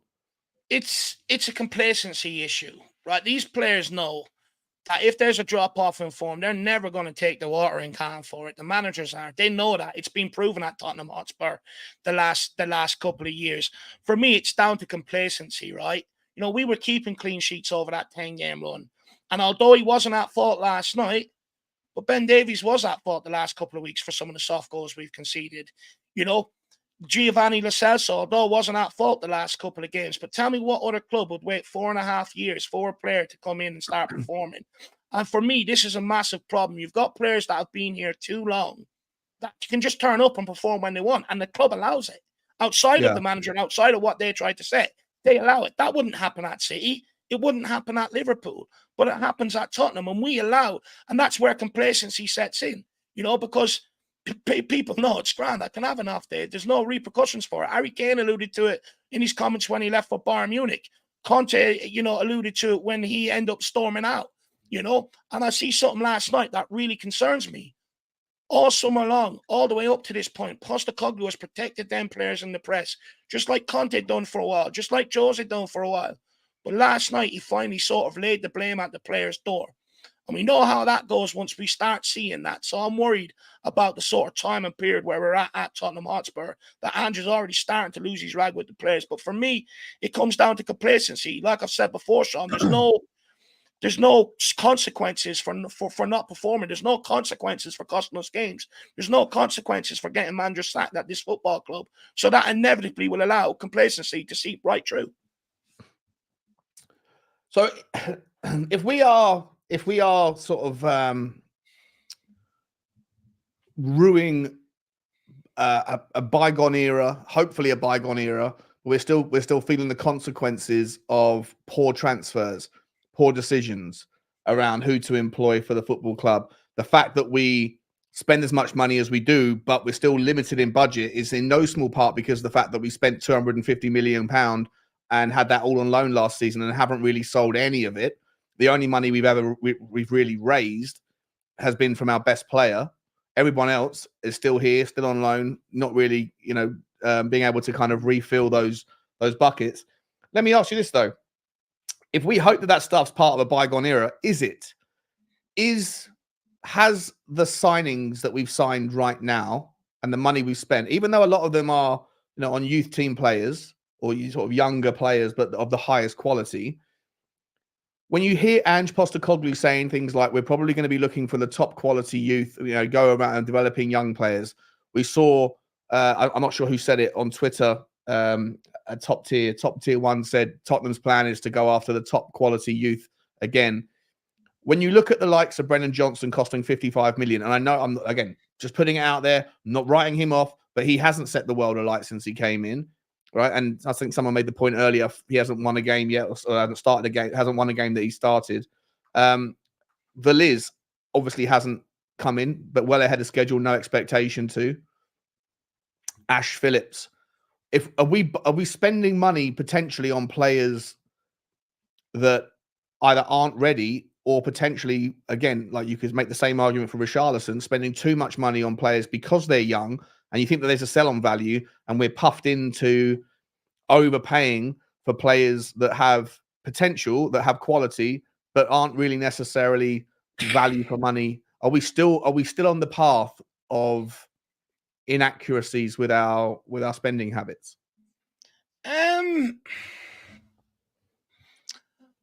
Look, I don't think it's so much of a problem with the spending habits. I think Feliz is only sort of called into question because we didn't go and pay to replace Harry Kane properly. Richarlison was already brought in on 60 million before that, hasn't done the business. So that's why Veliz is coming more to the front. We didn't go out and buy any centre-backs bar one last summer, which Ange Postecoglou asked for two. Ali Gold told us last January when Conte asked for centre-backs that we'd be getting two in the summer. But the club haven't done enough. So now people are calling, well, is Phillips ready? Is Dorrington ready? When we shouldn't really be at this stage. And that's because Davies has stepped in and hasn't done enough. Dyer has stepped in and hasn't done enough. So for me, look, I actually have no problem with the business model. I actually like the business model. I think everybody shouldn't be surprised about the quotes that came out today, considering you look, since Paratici has come in here and that we've actively tried to lower the average age of the squad. That's been something we've actively been trying to do since he's come here. So I have no problem with the business model as per se, but it's how far we go to implement the business model. We don't go far enough. Not bringing in a centre-back was a killer. So now we're sitting here asking Ashley Phillips to step in. But really, if we'd done the business we'd done, we'd be like a Liverpool, like a City, where you can bring these players up, dip them in, dip them out, give them more time to develop. But right now, because same old individuals of years gone by are stepping in and not doing the business, now all of a sudden we're looking down at these guys and hoping that one of these can come in and save our skins. But we really shouldn't be at that situation. For me, it's just about the squad, and this is why I sort of, I'm not going to say a campaign, but put it out there about ripping up contracts in the summer and stop this nonsense of loaning off players and passing on the responsibility, because all it's doing is just delaying this process of where we're at trying to rebuild this squad. All it's doing is hemorrhaging us more money the longer it goes on. I get it's not ideal to just solve the issue, but you'd recover quickly from resolving the issue in one fell sweep than what we're currently doing right now. And it is having repercussions. So for me, I have no problem with the youth-centric model. And we shouldn't be, ideally, I shouldn't be sitting here screaming for Phillips to play. I shouldn't be here sitting screaming for Donnelly to play. I really shouldn't. The reality is we've got backups that are of age, that are of experience. They're just not good enough. And we know this. They haven't been good enough under multiple different managers. So on that basis, then, is that part of the mindset for people like you, people who think the way you do, and I share a lot of your sentiments. Is that the reason why when rival fans right now are saying, why are Tottenham fans okay with losing 5 leading positions and only making 1 point from the last 15? Is it blind faith in Ange and his philosophy, and that's enough, and that everything else goes out of the window, and that there's no standards being set, there's no expectations of any level of success for the season? Is it a tolerance of the situation with regards injuries, or is it more because people recognize actually, our squad isn't deep enough and we're still a victim of prior mistakes that for 3 or 4 years, haunt us because we can't sell these players, and therefore, you sign a dud on a 4-year contract. That guy is hanging around the club for the next 1,200 days, 1,300 days, and that is still a problem and will be a problem for the next, at least for the next 6 months. Yeah, 100%, lad. They all know it. They sit there, they laugh at us with, they all said it on that 10-game run. Wait till Tottenham get injuries. They're going to go back to the same old Tottenham. They all knew, because they know the players, some of the squad, the strength and depth isn't good enough. And like I said, it wouldn't be tolerated at their clubs. As much as we don't want to hear it, it just would not be tolerated, And it's a biggest part of our problem. And for me, we can sit here, like we brought in Jose Mourinho, who's managed to change mindsets at other clubs. We brought in Conte, who's been able to challenge mindsets at other clubs. Harry Kane left in the summer and said, winning at Tottenham isn't the be-all and end-all. This problem is bigger than Ange Postecoglou. This is a problem that is inherent in the club that needs to be sorted out before any manager can really change the mindset. He has to be allowed to clear this squad out and continue to bring in these players. The players that Ange Postecoglou has brought in so far have hit the ground running and have done a fantastic job, and a main part of the reason why we went on that 10-game unbeaten record. But since he's had to use players that weren't his picks, look at the drop-off.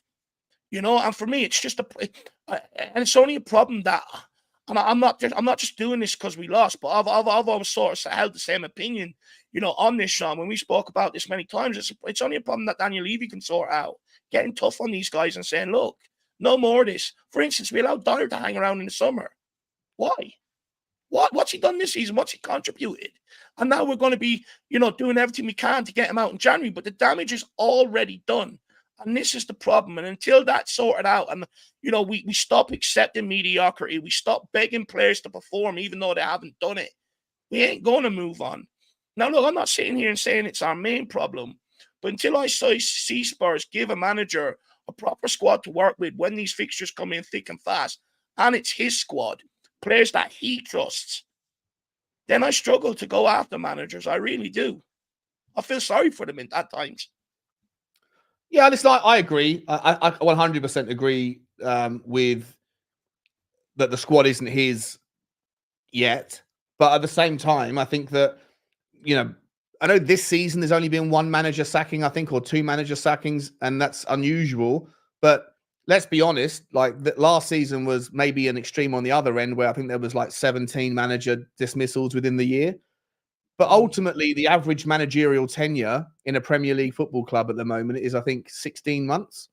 And when players for any team not the top clubs, not the top clubs, there's a difference. Not the top clubs. How long has Pep Guardiola been at City? How long has Klopp been at Liverpool? How long has Arteta now been at Arsenal? It's that figure is massaged or upped because of the lower clubs turning over their managers regularly. But when you actually look at the top clubs, it's not the same. So, I think we have to differentiate that. Sorry, I'm going to log out and log back in. My camera's gone wild. I think Manchester United have gone through a lot of managers. I think Chelsea have gone through a lot of managers. Oh, he's gone. I think that I think that the very top clubs, the most successful clubs, and at the moment you can only really point to two, is Liverpool and Manchester City. And why would you change your winning formula? But for me personally, I think that you have to shake hands with the reality a little bit, guys. When we say things, he's just restarting himself. He's coming back in a second. I think you have to. I think you have to kind of recognize that when you sign a player, you're generally signing him on a 4-year contract, or if you sign a young player, you might be signing him on a 5 or 6 year contract. And when you bake that into against and compare it to the relative average duration of a manager in Premier League football, you're going to see if you stay at that club for the entirety of your contract, you're going to see 4 managers in that time. So I think it's a little bit, for me personally, I think this notion that you can't judge a manager until he's got his squad, that doesn't exist for the most part in 90% of football clubs, because if a manager doesn't work with what he inherits, he's out of the door anyway. And I think that's the same with Tottenham, and that's the same with most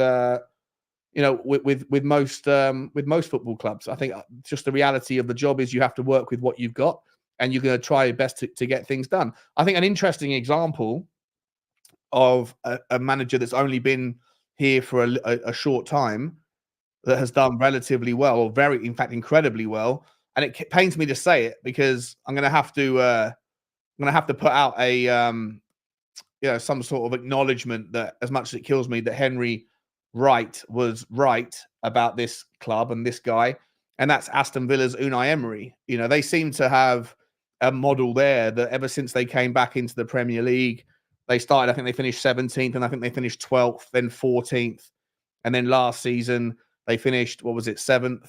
And this season, it looks like they're going on to great things. And Unai Emery's only been a part of that for a short time, but he has inherited a great squad, added a few bits that he wanted in the summer, some really good players like Diaby. But ultimately, he's also making use of the squad that they've got. So I personally don't think that the excuse that a manager can't be judged until they've got the squad that they want, I don't necessarily think that that's always reasonable, or maybe it's unreasonable, but it's reality that most managers have to work with what they inherit, because they aren't around long enough for an entire squad rebuild to happen. Notice how this guy can't praise Arteta. I mean, I don't know why I needed to praise Arteta. I think Arteta's done a good job. I don't think Arteta is anywhere near as... I don't think he's anywhere near as good this season as they were last season. I think that they're finding a way to get the job done in games, but I haven't really seen Arsenal play convincingly well to the same level as they were last season in all but maybe 1 or 2 games. I think they were impressive against Lens, and they were impressive against Wolves. But other than that, I thought they were fairly fortunate against Crystal Palace. I thought they were very fortunate against Luton. This notion that because you have a lot of possession, you deserve to win the game, and if you don't, then you were robbed. And if you do, even if you get a last-minute goal, then then you deserved it. No, that's not true at all. It all depends on how the both teams set up. Luton Town did not set up to go toe-to-toe with Arsenal. Arsenal should be ashamed of themselves for conceding 3 goals against Luton Town. And they won the game in the last minute. Everyone's applauding them, and they're saying that Arsenal deserves to win. I don't think they did. I don't think they created anywhere near enough. I don't think Arsenal have been that great this season. I know that they're currently 6 points clear. I'm not saying this as a salty Tottenham fan, Dave. I'm saying this as a fan of football. I think that Arsenal have, by hook or by crook, found a way to get it done, and they have a mentality about them right now which is impressive, and a champion, like a winning mentality, which may get them over the line. But if you want me to sit here and praise Arsenal's performances this year, so that man, whoever said that, sorry, I think you were far better last year. I think you were far better last year. I agree with you. I don't think Arsenal have been excellent. However, they keep getting over the line. I think what the difference is they're a lot further into their project, right? But also they've continued to invest. You look at some of the players that have stepped up with winners. Hey, Can you No carry on worries. for 1 second? Declan Rice stepped up with one. You know, they didn't stop and rest on the laurels with last year's squad that got them into a title challenge. They went out again and reinvested and continued to back. And look, I do take the point that Sean is saying that, you know, sometimes a manager has to work with what he's got at a football club. And I agree with that to a certain extent. But once he's shown enough, then it's up to us as a club to continue to back that. You look at Liverpool, you know, there was ups and downs when Klopp first came, but there was enough of the good stuff for them to be able to stick with Klopp and continue to back him. And look what they went on done. One and won a Premier League, one and won a Champions League. You know, what was Tottenham's best ever, well, not best ever time, but in my lifetime, where we sort of were nearly there under Pochettino, where we had him for 5 years. You know, he's able to build that squad.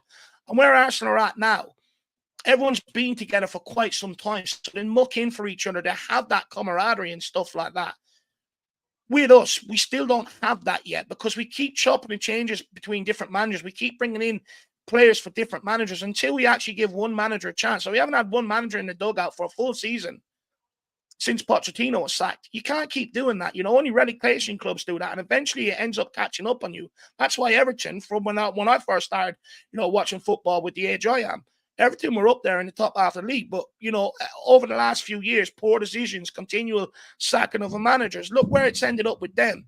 And we could very well end up going the same way. You know, we don't have long left out of Sonny. Do I think the club will go out and get someone to replace Sonny? No. Then what do we do? So for me, I think it's imperative that we give a manager time to build something and give him the opportunity, you know, to build that squad. You know, and that's why Arsenal are getting over the line, because they've had the opportunity to build that squad. They've been together sometimes, so they fight for each other. Whereas with us, when the games are in the balance, we haven't been together that long. We're continuously making new signings, continuously changing managers, assistant managers, you know, staff in and around the club and everything else. So there's no consistency there. And for me, if you really want to break that trend and you really, really want to go after the top, you have to give a manager a chance, like we done with Pochettino. That's how we got there. We continuously let him build. Like I was saying, Sean, I agree with your point to a certain extent that a manager has to come in and work with what he's got. But if he's shown enough good, more than bad, you have to continue to back that and let him continue to rotate that squad. Whereas at Tottenham, we haven't done that, you know, the last few years. We haven't done that. And that's a big problem. Oh, I 100% agree. Like I demand that there be whatever funds there are available. Listen, I know it's very easy for Tottenham fans to sit there and look at, and it's very tempting to sit there and look at other clubs, other teams who have ownership models who, you know, put their hand in their pocket. It's just a personal preference for me to admire and respect teams that do it organically. I used to absolutely admire, we're talking about Arsenal, to that guy, Chris Bacino. You talk about Arsenal.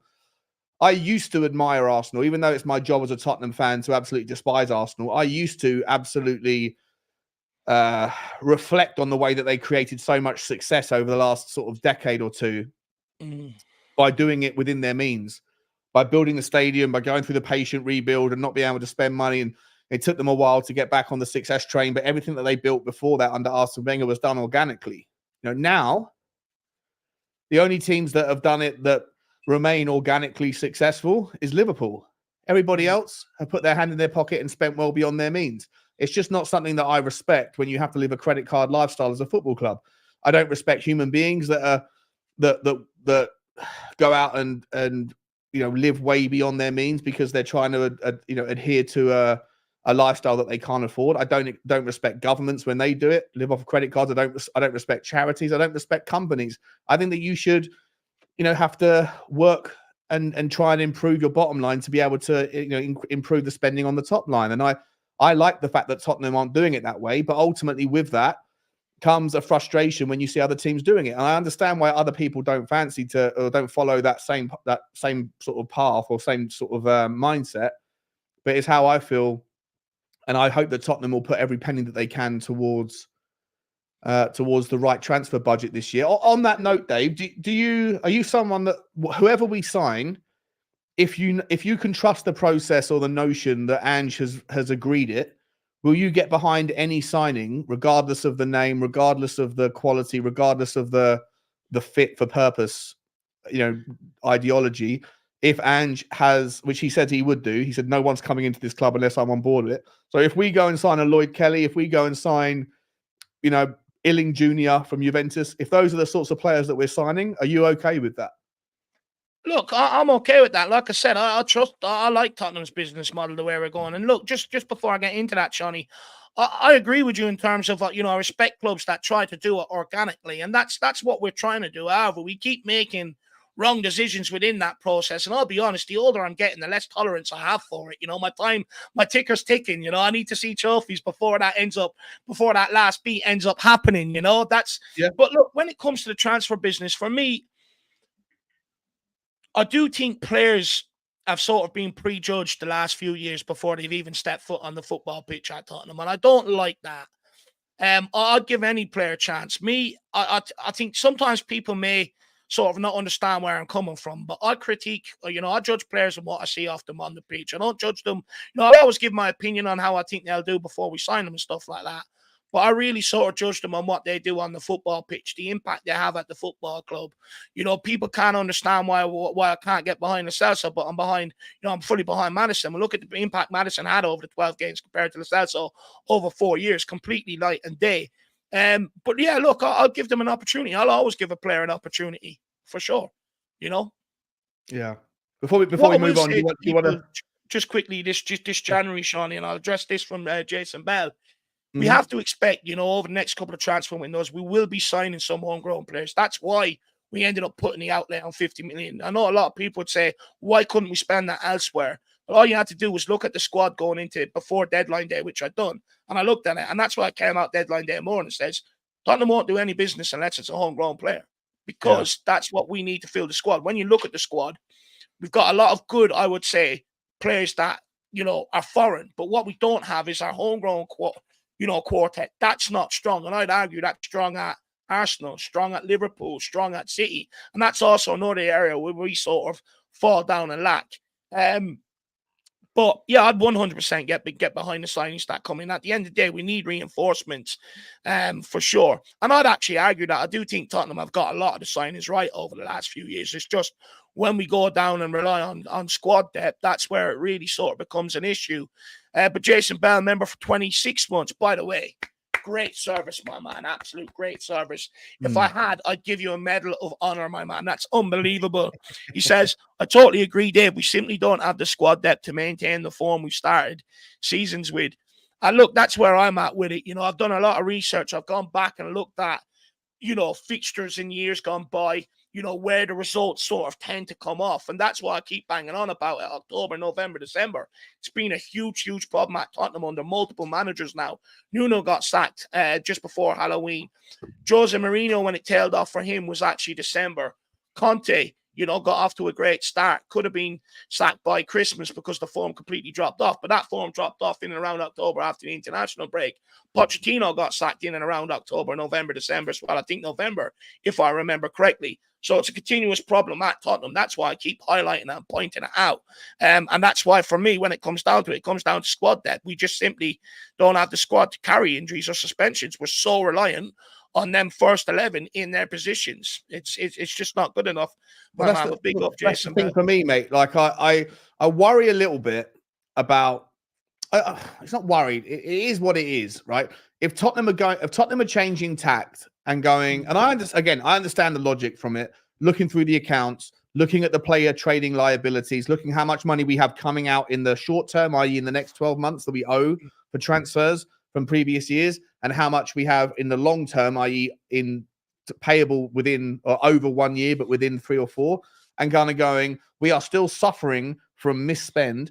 And then you look at how much money it costs to get a bang average player, or not. Sorry, I'm not don't be rude, but like 55 or 50 million quid or whatever it was for Brennan Johnson, 60 almost for Richarlison. If you're going to get a Santiago Jimenez, he's going to cost you 60 million quid. And there just isn't that money available. If you're a football club that lives within their means, which is what Tottenham are trying to do, then you have to, until you can get positive outcomes from your player trading, then that's the system that you're going to have to go with, and you're going to struggle because the inflation in the price of transfers outgrows the amount of money that Tottenham can bring into the club. Even if Tottenham raise their revenues by 15% because of more concerts, more whatever it is, go-karting or rugby and NFL stuff, 15% is only, the right boot of a bang average midfielder once a season. So it's not enough. So I understand why Tottenham are going down this path of trying to bring in young players, hoping they develop and then sell them on in the future for 30, 40, 50 million quid. I get it. But at the same time, if you're on board with that philosophy, then you also have to be on board with patience to the process. Otherwise, you're going to drive yourself insane, because on the one hand, you're saying, I'll back Ange. But if Ange is working under the directive of Daniel Levy, which again is understandable, to me, it's understandable to go after youth, go after the best young talent that's out there, Vuskovic, the Ash Phillips, the Alejo Valiz, if we're the Illing Juniors, if that's the way we go, then that's not going to have the immediate impact. It's not going to be enough for us to turn this season into a winning one. You have to shake hands with that. Or you're not okay with that process. You're not okay with what Tottenham are going to do. And you want to have here now, ready now, buy now players.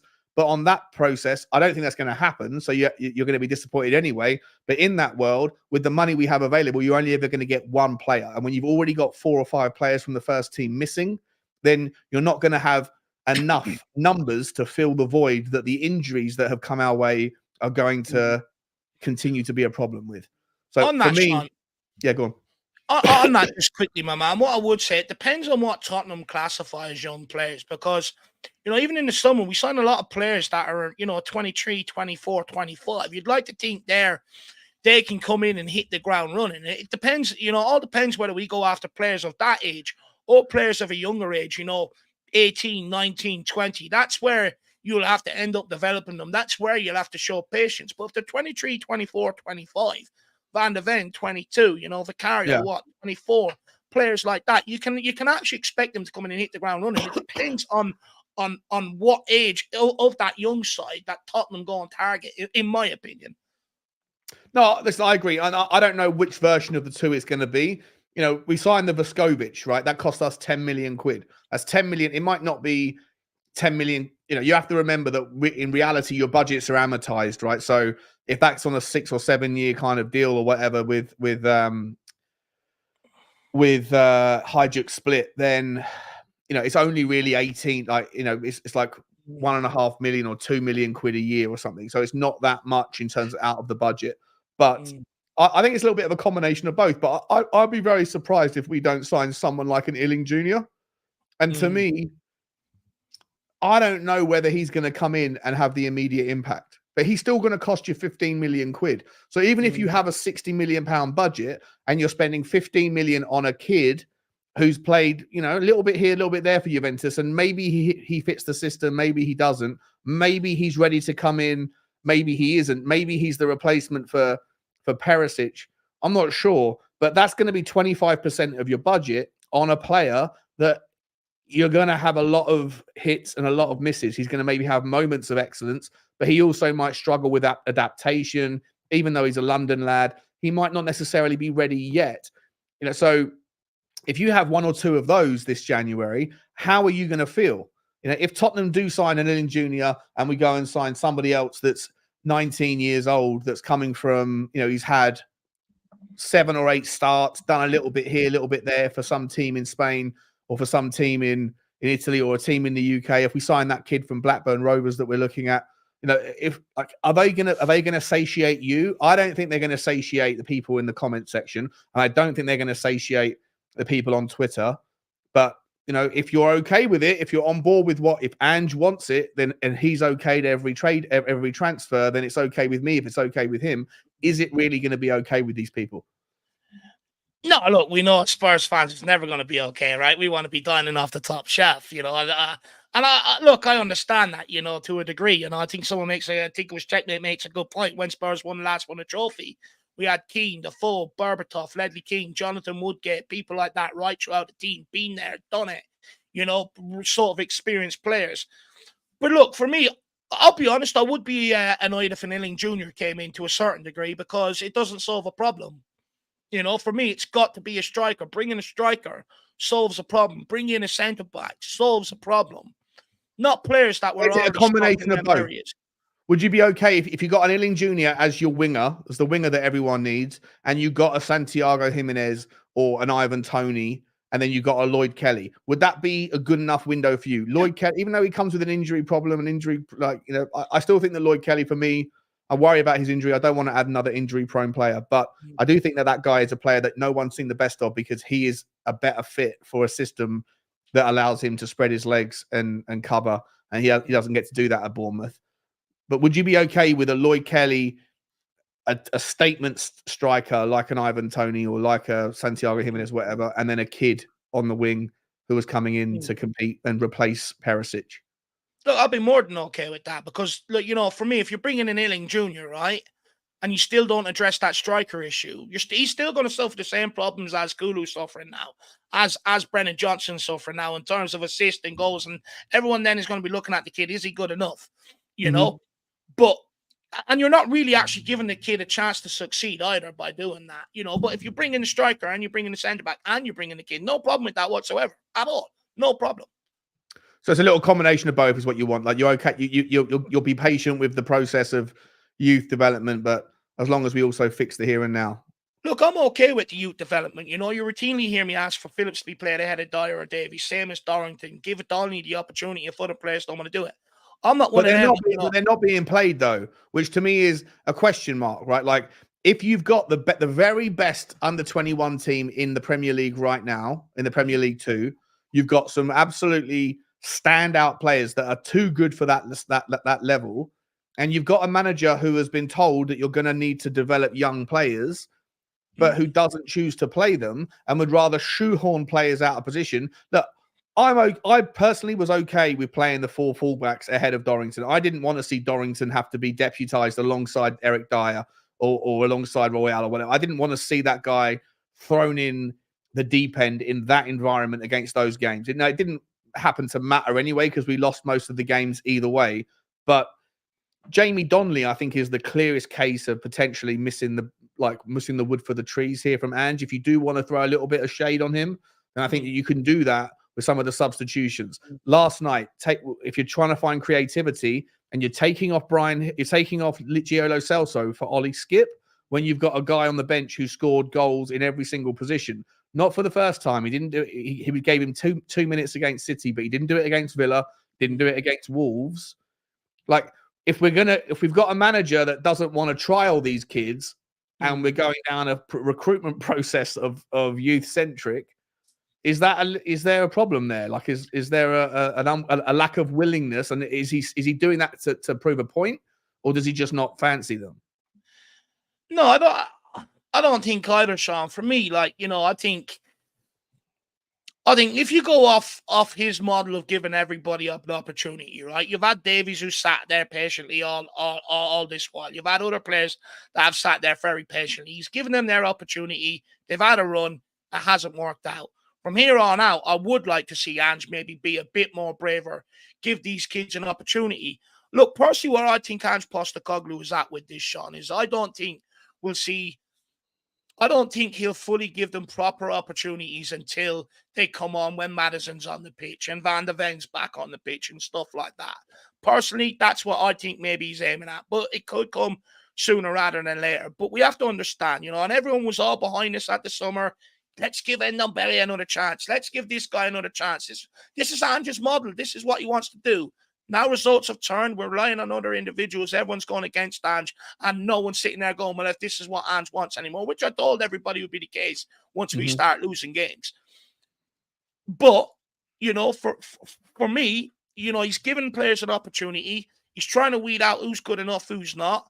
And for me, I think he knows his answers now, and I wouldn't be surprised to see that process maybe accelerated a little. But I do agree with you. One thing, like I said, that annoys me, that I don't understand where Ange Postecoglou is on this. Why he keeps giving Feliz minutes off the bench over Jamie Donnelly. That's the one thing I can't get with. But apart from that, I sort of understand it to a certain degree, but I don't want to see it continue much longer. I think by now he should already know his answers. Okay, I've got one last question before we wrap up for you, mate. Just quickly, Adrian Chia For the super chat, big up Adrian. 3/4 of the fan base went mental when we signed Vicario. 100%, 100%, and he's been the best goalkeeper. Well, I don't know how I feel about that clumsiness last night when he came out and punched the ball. I don't know whether that was difficult to from where I could see it. It looked like I mean, I couldn't, I was on the halfway line very low, so couldn't really see it, but it looked like he could have got that. Could have caught that. That was my initial reaction on the watch along last night. What's Vicario doing? Why didn't he claim it? If he would have caught that, that's a back pass. It's a free kick inside your own area for West Ham. That's why I think he tried to be clever and try and punch it away. Good point. But obviously, you know what? I actually don't blame Vicario for that. I thought he'd done the best in that surrounding. He made the original mistake, shocking. But I was also pissed off with Romero and Davies in a way because they didn't react to it. Ward-Prowse got there first before anybody else. Even though that mistake was made, where was the hunger from Romero and Davies to get back and try and make it's like they were already resigned to the ball going in the back of the net off it. So for me, I don't really lay the door at Vicario for that. I thought he tried to do the best with that situation. At the end of the day, he stuck out that defense from times this season, and they weren't there to dig him out on this one. And I feel no, there's no like I always say. I hate having to remind the audience of this, because sometimes you get people who listen to you isolate a moment and go, the player could have done better there, and then people go, I can't believe you're slagging off the player. The player's done brilliantly, and you go, well, hang about. Like you can have a general theme and you can love and admire the overall form, but you still have to reserve the right to kind of say, in this particular moment, the manager might have got it wrong. In my opinion, it doesn't mean I don't love him. The player might have done wrong. Doesn't mean I don't think he's excellent, But shout out to Adrian. Thank you for the super chat, my man. Big up, Adrian. I got to ask you this one, Dave. So, where are you at? Because I feel like the fan base right now is very much, shock horror, divided. Right? You've got people that are saying you can't challenge Ange. You wanted something to play good football. You've got what you wanted. You can't criticize him. How can you do that after the great start? Then you've got other people that are a little bit more like, it's you can feel how you want to feel, but it's still too early, and it's Daniel Levy's fault because the squad isn't good enough. You've got another side of the fan base that say, and for what it's worth, I see merit in this one, where they say you can still want Ange and think Ange is the right guy for the football club, but you can still think that he hasn't got a plan B, and the very best the very best managers will adapt. And then you got other people that will say there's a difference between a philosophy and a tactic. The tactics do change, the philosophy doesn't. Where are you at right now? Like, at the end of the day, we went 10 games unbeaten, and then we've lost 4 in the last 5, 1 point from 15. It's relegation form in the last 5. It was title winning form in the first 10. We've gone kind of from famine to feast, or from feast to famine, rather. As a fan, where are you? Are you concerned? Are you willing to critique and criticize the manager and his decisions, or is everything a little bit kind of understandable given the circumstances of the situation?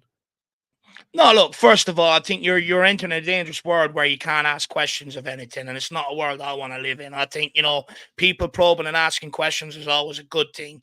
Some people call it nosy, but it is what it is. That's how you get people out of power that are corrupt and stuff like that, by asking questions and stuff like that. So for me, I'm always one, ask away, ask questions, definitely. It's always a good thing. And look, the reality is, right, I'll get it myself. Sometimes when I sort of say, oh, look at this or look at that, or during games, I'm like, look, Ange needs to make a change now. I get people say, oh, how can you criticize Ange? I was outside of Paul. I was one of the biggest promoters of Ange Postecoglou coming into this football club. And look, what I see other people ask questions of Ange, I might completely disagree with, but whatever I ask questions of, they might completely disagree with. That's the nature of football. That's why it's called the beautiful game. Everyone sees it differently. Yeah. Where I'm at right now as a fan, for me, I don't think sacking the manager is the right answer. We keep doing this at the first sign of trouble, when it looks like we're not going to make top 4. Huh? Did you just say sacking him? Oh yeah, where I was at as a fan, I see Are a lot. Are people actually saying Ange out? Is that was? I think you were joking earlier. Around the place. I start to see it creeping up more with every sort of Wow. with every sort of defeat. But look, I do feel like managers get an unfair rap, and I do feel like that everyone's sort of, because we want to get out of this mess so bad, everyone's immediate focus is on what the manager's doing. And what I mean by that is, even that game at Fulham, the first thing people went straight to was Ange Postecoglou and the 10 changes. But no one asked the same question the following week for the following game when he made 10 changes back and we went and spanked that team. As soon as we lose, we always, the first thing everyone wants to do is always look at the manager.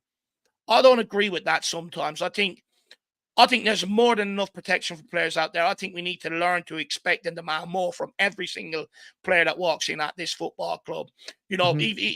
And what I mean by that is Lo Celso, for instance, hasn't performed for 4 years, but people are still out there batting him.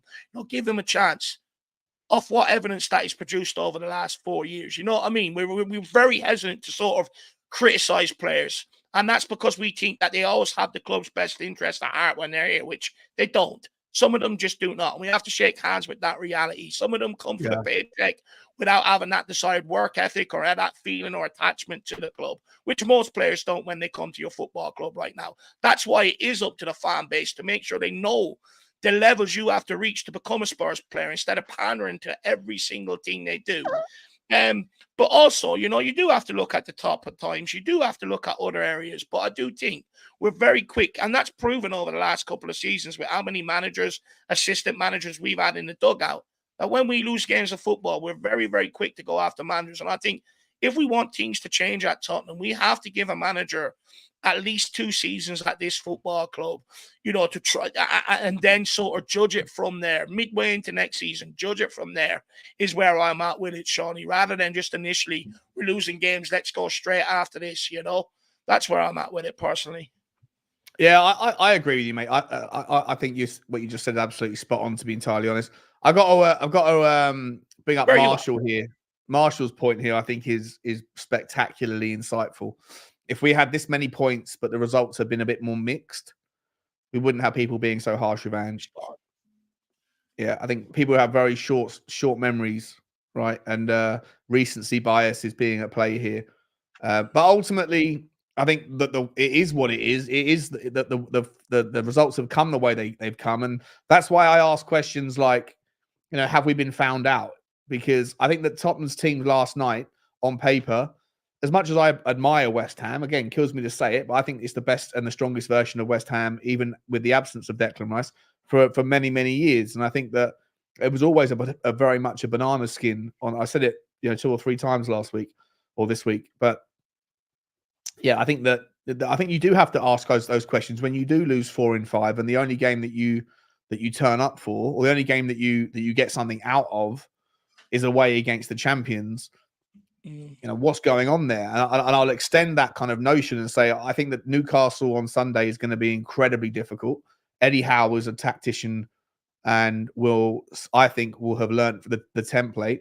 I don't think we're going to beat Newcastle, but I do think we're going to beat Forest, because I think Tottenham at the moment will have more joy away from home than they will at home, because when teams are playing at home against us, there's a bit more pressure on them to have to satiate their own fans and play a bit more football. And I think when teams play against us, we'll play better. But the teams that sit in and do and low block us, I think we're going to struggle with. I don't know if you agree with that, Dave. No, look, I completely agree with that. The patterns have been there. Teams, even since preseason and friendlies, team that set up low block against this, they get joy. We're sort of vulnerable on the counter. I wouldn't even say vulnerable. They just seem to be clinical on the counter because that's the way they play. I completely agree with that, Sean. And we're going to have to find different solutions against low block teams, because the reality is like I said this on the 10-game run, there will come a time where teams are going to ask different questions of us, they're going to set up differently against us. And look, it's just about, the players sort of wanting these games a bit more as well. I feel like some of them results, if the players or the squad were more hungrier, I don't think we would have seen some of them slip ups either. you know, it just seems like even when we are in touching distance of sort of really going on and doing something, everyone gets scared, and you know, ultimately ends up leading to our downfall. But you know, we can't keep going up against these low block teams and not coming out with the answer. City face it week in, week out, come out with an answer. Arsenal have faced it, they come out with answers. Liverpool have faced it, they come out with answers. And like, you know, if we go on another game, we start winning more games, more teams are going to use that against us. So it is. I don't want to hear anyone go, you know, it's the, you know, the opposition, they were good today. No, it's up to us to find the answers. You know, there's many different tactics and that you come up against, and you have to find the answers. It's as simple as that. Last question then, mate. You never answered. Where are you at with this whole sort of thing? Answer your own question. You know, with Ange. Oh no, I'm listen. It's the best manager for me. That I'm very much trust the process. I reserve the right to critique, to criticize, to analyze, to ask questions. I think it's important that as a fan base we explore, you know, why we all think what we think, and are we sort of predetermined to go in a certain direction because of, you know, preconceived notions that we share, or we have positivity bias towards. I think that there are going to be elements of the fan base who are leaving out, who have been leaving out, who have kept very quiet for the first 10 games and are now building momentum to get back into that notion because they want that as an outcome more than anything else. And you know, so if I see those things emerge from people that I know follow or share that kind of thought process, then I'm like, well, your opinion to me about what's going on with Ange isn't based on what's happening with the football team. It's what's happening with the football club. And you have those kind of predispositions, and it's fine to share, to have those. I don't care. Like, you do what you got to do. It's your right to feel the way you want to have it. But I'm interested to know how people feel who are open-minded, right? Like who feel a certain way, you know, who haven't got necessarily strong convictions on a certain thought process. And for me right now, like I personally, you know, for me, playing good football is the prerequisite. Everything else should come from that. I don't want to play terrible football in the hope it turns into trophies. I want to play good football in the hope it turns into trophies. And if you're not playing good football as the foundation, then it's not for me.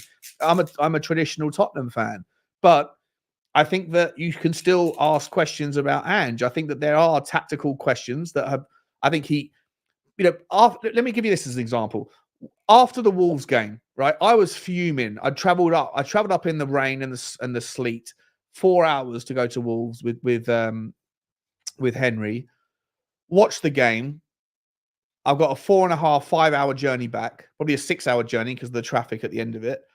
And we didn't turn up, right? And I'm fuming. I was fuming. I was angry after the game. I was like, it doesn't mean I'm like, I've lost faith or patience or whatever, but I'm angry. I feel like I've got a right to be. I spent my entire day in a car listening to Henry Wright's music choices, right? Which were terrible, by the way, Henry. You need to get a better Spotify playlist.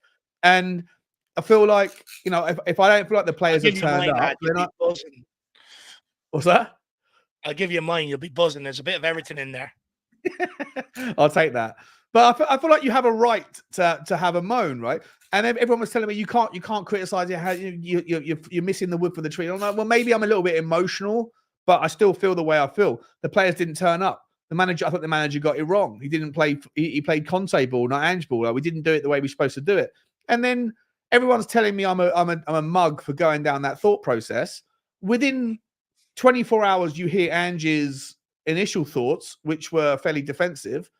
3 days later, he himself has acknowledged that he got it wrong for that particular game, right? So if everybody is of this process where you have to believe in Ange ball, you can't critique it, but Ange himself has acknowledged that he got it wrong that day, then I think that we as fans have every right to say, I love the guy, I love what he's trying to do, but he doesn't get it right. He's human and he can err like everybody else can. And I think that he got some decisions wrong yesterday. I think that playing Højbjerg for me wasn't the right decision. Or if he started the game the way he did, he should have realized pretty soon that David Moyes has set up a certain way and he should have adapted, been a bit proactive with the situation, not taken off Lo Celso for Skip, But if anything, take off one of Bissouma or Højbjerg and bring on a forward that's got creativity, whether that's Donnelly or whether that's or Brian Hill or whatever, but something that can try and affect the low block. He didn't do it. I think that there's access there to a rationale to investigate and critique his decision making. Doesn't mean that I've lost faith in the guy. I think the guy needs more help. I think the squad needs to be better. I think he needs more time. And I think there's going to be this vulnerability and this flexibility, this volatility in the outcome, given what we're going through with injuries. But I'm still with him. But I think that at times he makes mistakes like we all do. What I would say is, Sean, first of all, don't let them annoy you, right? First of all, because the more they annoy you, the more it's going to sway your opinion to the opposite way against it, right? It's natural. But what I will say is look, I think why there's such a clamor of people saying stop questioning Ange is because ultimately that's how manager sackings start to happen, right? More and more people come out and start questioning, and ultimately the club listen to the noise around, boom, out you go. Let's bring in another manager to appease the fans. I also think fans are sick of hiring and firing managers, and I think they've come to a point where they're like, well, hang on, when we keep seeing the same things, look, I take your point about Ange saying he got this wrong and he got that wrong, but we also have to understand, and look, we're all guilty of reading into every single minute thing they say, analysing every minute thing he says, player says, everything else. But what we fail to realise in the moment, there is a lot of 5D chess going on. Whether Ange believes he was at fault or not, sometimes he'll come out and say it to protect the players to get a performance. True. When you're losing games, more and more they're going to come out and put the blame on themselves, hoping they get a reaction out of the players. So we do have to understand that as well. That there is 100%. All I'm saying is those people who said after the Wolves game, for God's sake, you can't critique. You can't go after Ange. No one was going after him, but you're allowed to have an opinion around what happened. And then when he himself said, I got it wrong, you kind of go, well, is it okay? Well, shouldn't those same people be turning around to Ange and saying, Ange, you can't doubt yourself, bro. You can't doubt yourself because you're the best thing since sliced bread. You're perfect. He's human. He's going to make mistakes. Everyone is. It's okay to have an opinion that differs from him, but at the same time, still have absolute faith in him as the solution to what we're trying to achieve. And that's where I'm at. I think that he is the perfect manager for Tottenham. I want him to do really well. I need him to get the players that he needs within reason. I don't expect Daniel Levy to break the bank for it, but to do what we can, where we can. But we give him the patience. But at the same time, if I feel like he shouldn't have played a certain player and there was someone else that should have played, then I am going to reserve the right to say I disagree with Ange on that. But you know what? He's paid the big bucks. I can't even get limited ads off of my YouTube. So, I'm not paid at all to have an opinion on this, but I'm still going to say how I feel. And I think that last night, as much as we dominated possession, I don't think we played very well. Look, I think many people agree, right? The style of football is pleasing on the eye. The philosophy we enjoy. I think you're well entitled to question team selections. We all do it. Everybody does it, But what I will say is, I'll caveat that though, Sean, by saying, again, we do make managers take more or less every single bit of the blame. When Conte went out, everything that was happening at Tottenham was his fault. When Conte left, everything that was happening at Tottenham was his fault. And we think these managers will go out the door and everything will just change and everything else. In reality, we've seen over the last 4 years, we haven't done it. It hasn't, although I agree with, question, personnel choices and stuff like that. I don't think we should be going after the tactics. I think many people need to realize what they asked for come the end of last season. A manager that worries about how Tottenham play and not so much focus on the opposition. A manager that plays football the Tottenham way, which means gung-ho attacking football. Now we've got that. Now everyone's starting to question, is it true gung-ho? Should we be pulling back here? But the reality is fans weren't happy when we were thinking like that last season. I'm not sorry. That's not what I'm saying. When it comes to tactics and philosophy, I think we should lay off them and just accept it is what it is. No. That's why we brought them here. The philosophy I'm on board with. Yeah. The tactics I'm generally on board with. I think you have to separate the two. But within the tactics, there are there's the things you can tweak. minutia. There is like, what's the right 11? And as I said, I've said it 3 times. It's the last time I'll say it. I don't think that he should have necessarily known before the game that David Moyes was going to set up the way he did. I think that some people would say it was obvious that West Ham come to Tottenham, they're going to low block, they're going to try and break. You can look at the pros and the cons of the West Ham team and think that's obvious what they're going to do. They've got pace in Bowen and Kudos and Paquetá. They've got the creativity, they've got the fluidity, but they're weaker at the back, right? They're weaker at the back than they are at the front, so they're going to sit in and protect and then break when there's a mistake. That's fine. Tactic-wise, what would you have done then differently? If you wanted to tactic-wise, what would you have done differently? Well, like I say, for me personally, as soon as it was obvious that there was no midfield battle, because there was no midfield battle, as soon as that was clear to me, it took me 10 minutes to realize that in the game, and I was talking to Gus Poyet about it. I'm not going to make a change in 10 minutes in, though. No, I'm not saying you change it in 10 minutes, but once you become aware of it, then you put it into your mind, then you think, okay, what do we do when we do it? I was talking to Poyet. I said, it's all too easy. There's no midfield battle here. And he said 100%, but we don't, we have to get the second goal. Or there was maybe 15, 20 minutes in, we have to get the second goal. Right. And I was like, yeah. And then as the second half went on, I was like, what are we doing now, Gus? And he goes, look, the problem is we haven't got any more options. We haven't got the options on the bench. But for me, once you realize that there's no midfield battle, there's no need to have two number 6s on the pitch, which is Højbjerg and Bissouma. One of them could have been sacrificed for I said it now, I've said it twice, either a Donnelly, or it didn't have to happen in the 20th minute, but at some point in the game, you don't take off Lo Celso and bring on Skip, right? You if anything, you keep Lo Celso on, drop him into the 8, and then you bring on a Donnelly, you bring on a Brian Hill, you do something else. That there's no midfield battle. It was all about how do we break them down, and we didn't do anything in that regard. If anything, the substitutions protected something that wasn't there to protect. There was no fight. There was no fight in the midfield from West Ham. No, look, I fully get what you're saying, but again, I think when you look at the substitutions, he emptied the bench. He tried to change it. He brought Kulu off the wing here, come the end of the game and tried to put him through the middle and stuff like that. He changed it. But again, you're talking more personnel changes to try and change tactics or try and change the flow of the game rather than the actual tactics. For me, like I said, I don't think the tactics is the issue. I get criticized, or questioned all about personnel change and stuff like that. Fine. But when it comes to tactics and stuff like that, I think we all need to realize they do work. It's just how the players implement them when they walk over that white line. Yesterday, not so great. Great up until the final third, but from there was absolutely nothing.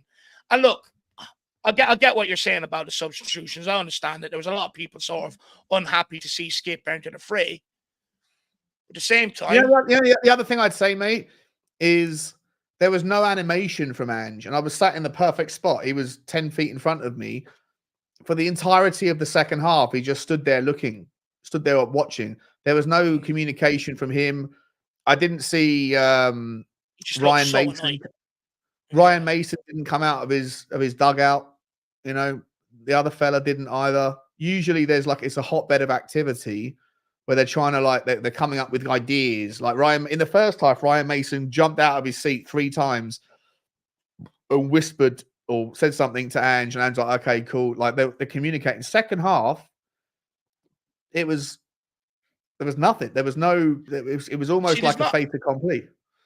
I'm one of them. I find that in them sort of games, it's hard to tweak things tactically when you're so dominant and you've got the opposition more or less sitting on their own box. It's really hard, in that sort of moment to tweak things tactically to find the answer. Because the reality is, you can make changes and bring players off the bench, but if you don't have the right components for the puzzle, you're going to struggle. And that's our biggest problem, right? Yesterday, we didn't have the right puzzles for the problem, the right components. That's the thing.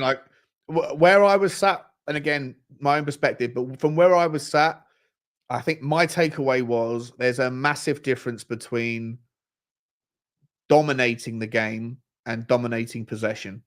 I felt like. But if you're dominating possession, though, Sean, you are more or less dominating the game. We We just didn't, but didn't create good chances. It was attack. It was attack again. I'll go back to this notion that I see on neutral fan channels. I see the Football Terrace saying things about the Arsenal Luton game. Oh, Arsenal deserved to win. They dominated. They didn't.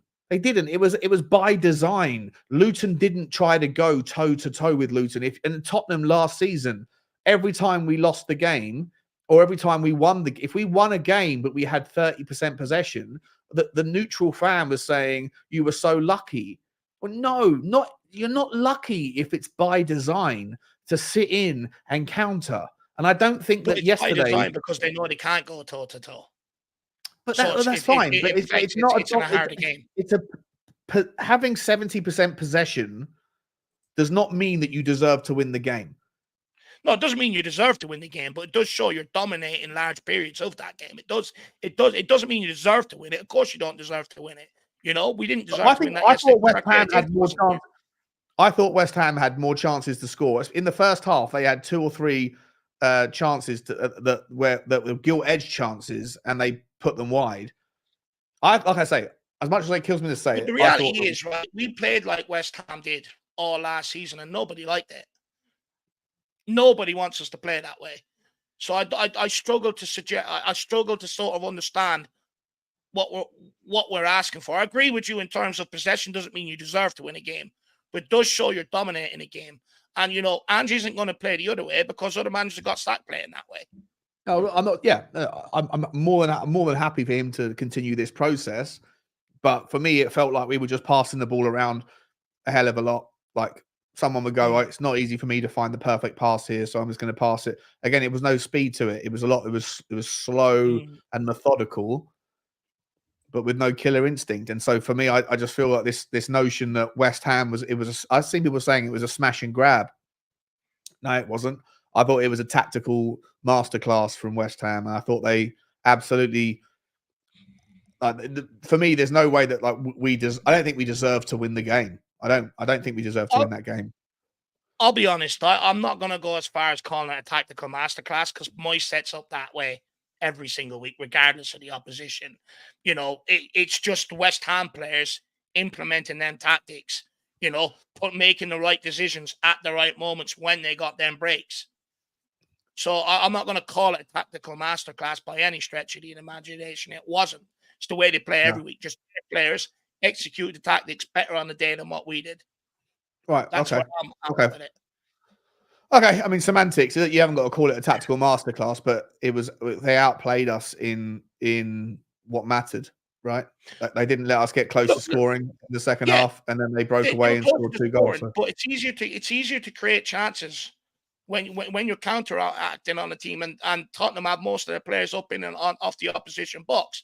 But it's harder to have chances when West Ham have 11, every single player, you know, behind the ball, which they did last night. It's much harder. And that's why I say it comes back to us not doing enough to break them down. So much possession, but we didn't do enough to break them down. In effect, we controlled large parts of that game, you know, but we just didn't do anything with it. And that was our problem. Yeah, control. Yeah. I think that's the right word. We controlled the game. We didn't dominate. I think we controlled it, but we didn't create enough to get the killer instinct. Look, it is what it is. We're going to move. Obviously, we've got Newcastle on Sunday. I expect a lot of the same, if I'm entirely honest. And I'm terrified of a similar kind of outcome. You know, and Newcastle at the top end of the pitch have got a lot of pace, an incredible amount of trickery. They're strong in the air, strong from set pieces, even though they're decimated by injuries. They're on the back of a very humiliating 4-0 defeat to Everton. If Newcastle sit in and tuck in deep with that, they've got a very strong defense, even though they're missing Dan Burn. You know, Lascelles is not that bad of an add-in, and then they've got Kieran Trippier and the like. You know, what's his name, Sher as well. I think that there's Share, whatever you want to call it. Shah, yeah. I love Shah. Yeah, he's a good player. It's gonna be difficult on Sunday. I'll be there. Mate, I think it's about time we should probably wrap up. 2 hours. We're supposed to be an hour, but we've gone again like we always do. Love these shows with you, mate. It's always fascinating to get your insights. yeah, where can people find you if you're obviously everyone knows where it's a multi-stream, isn't it? But tell us anyway. Yeah, look. First of all, look, just quickly, Newcastle are fair for that. You know, they ain't going to sit us off us the way West Ham did. They just ain't. You know, they're going to look to press us, force us into mistakes. And they're just as good, if not better, in possession than what we are. So it might actually be a case where we might actually find ourselves without possession for large periods if Newcastle play as well as they did against United. If they play like they did against Everton, we'll beat them handy enough. It depends on what Newcastle team turns up. But look, I just want to say I absolutely enjoy these streams. Like we said, we plan to go for an hour, just like when we were doing the pre-records, plan to go for 15 minutes and we're there, you know, way over time. But I absolutely love it. I feel re-energized, refreshed. I feel like I've got the therapy I needed. So thank you very much for that, Sean, because I wasn't actually going to do anything this evening whatsoever. Mate. So I appreciate that. I just want to say to everybody as well, I appreciate you tuning in and showing the love. I know it's Friday night before coming up to Christmas that a lot of people have, you know, plans and stuff like that. So for all you guys who did make an effort to tune in, you know, I really do appreciate that. And not only that, but show the support over both channels with super chats, memberships and stuff like that. So thank you very much. Yeah, 100%. Guys in the comments, you guys have been superb. You can find Dave if you're on the Spurs Talk Show. Then make sure we haven't actually asked throughout the stream here. It was silly of us, but keep hitting the like. If you haven't already, please smash the like button. If you're on the Spurs Talk Show, then smash the like here. Make sure you get over to Dave, and if you haven't already, hit the subscribe on the Irish Hotspur. The link is in the title, and make sure you hit the like button there. And if you're over on Dave's channel, would really appreciate it. If you haven't already, then come over and share the love on this channel as well. And as I say, guys, we are going to be doing, this is going to be a regular thing, these multi-streams. We're planning on doing 2 a week starting next week. We're going to be doing something called 10-Minute Tottenham, which is where we're going to try and get in an hour stream. I think it's going to be on a Tuesday, on a Thursday, or a Monday and a Wednesday or something. We're going to be talking about 4 different... What's that? Depending on what day the games fall during the week. Yeah, depending on the games, but it's going to be sometime in the early afternoon in the kind of European time zones. 10-minute Tottenham, so we're going to be talking about particular topics for 10 minutes, getting our little debates on. It's going to be fun. But guys, we'll leave it there, and I'm doing a stream tomorrow to prepare for the Newcastle game. Dave, what's coming up on your channel? Yeah, tomorrow we'll put out the creators' predictions, then we'll put out the predicted lineup as well. And then just Sunday for the sort of game day sort of content. So, yeah, stay tuned for that. And look, hopefully you do enjoy these shows, you know, and, you know, that you want to watch more of me and Sean going forward. And look, also, you know, get stuff in that you want us to talk about. Participate in it with us, you know. Get stuff in that you want us to address as well. Don't be afraid to demand more of us. 100%, yeah. Demand more like we do from Tottenham. Yeah. Think of us like Daniel Levy.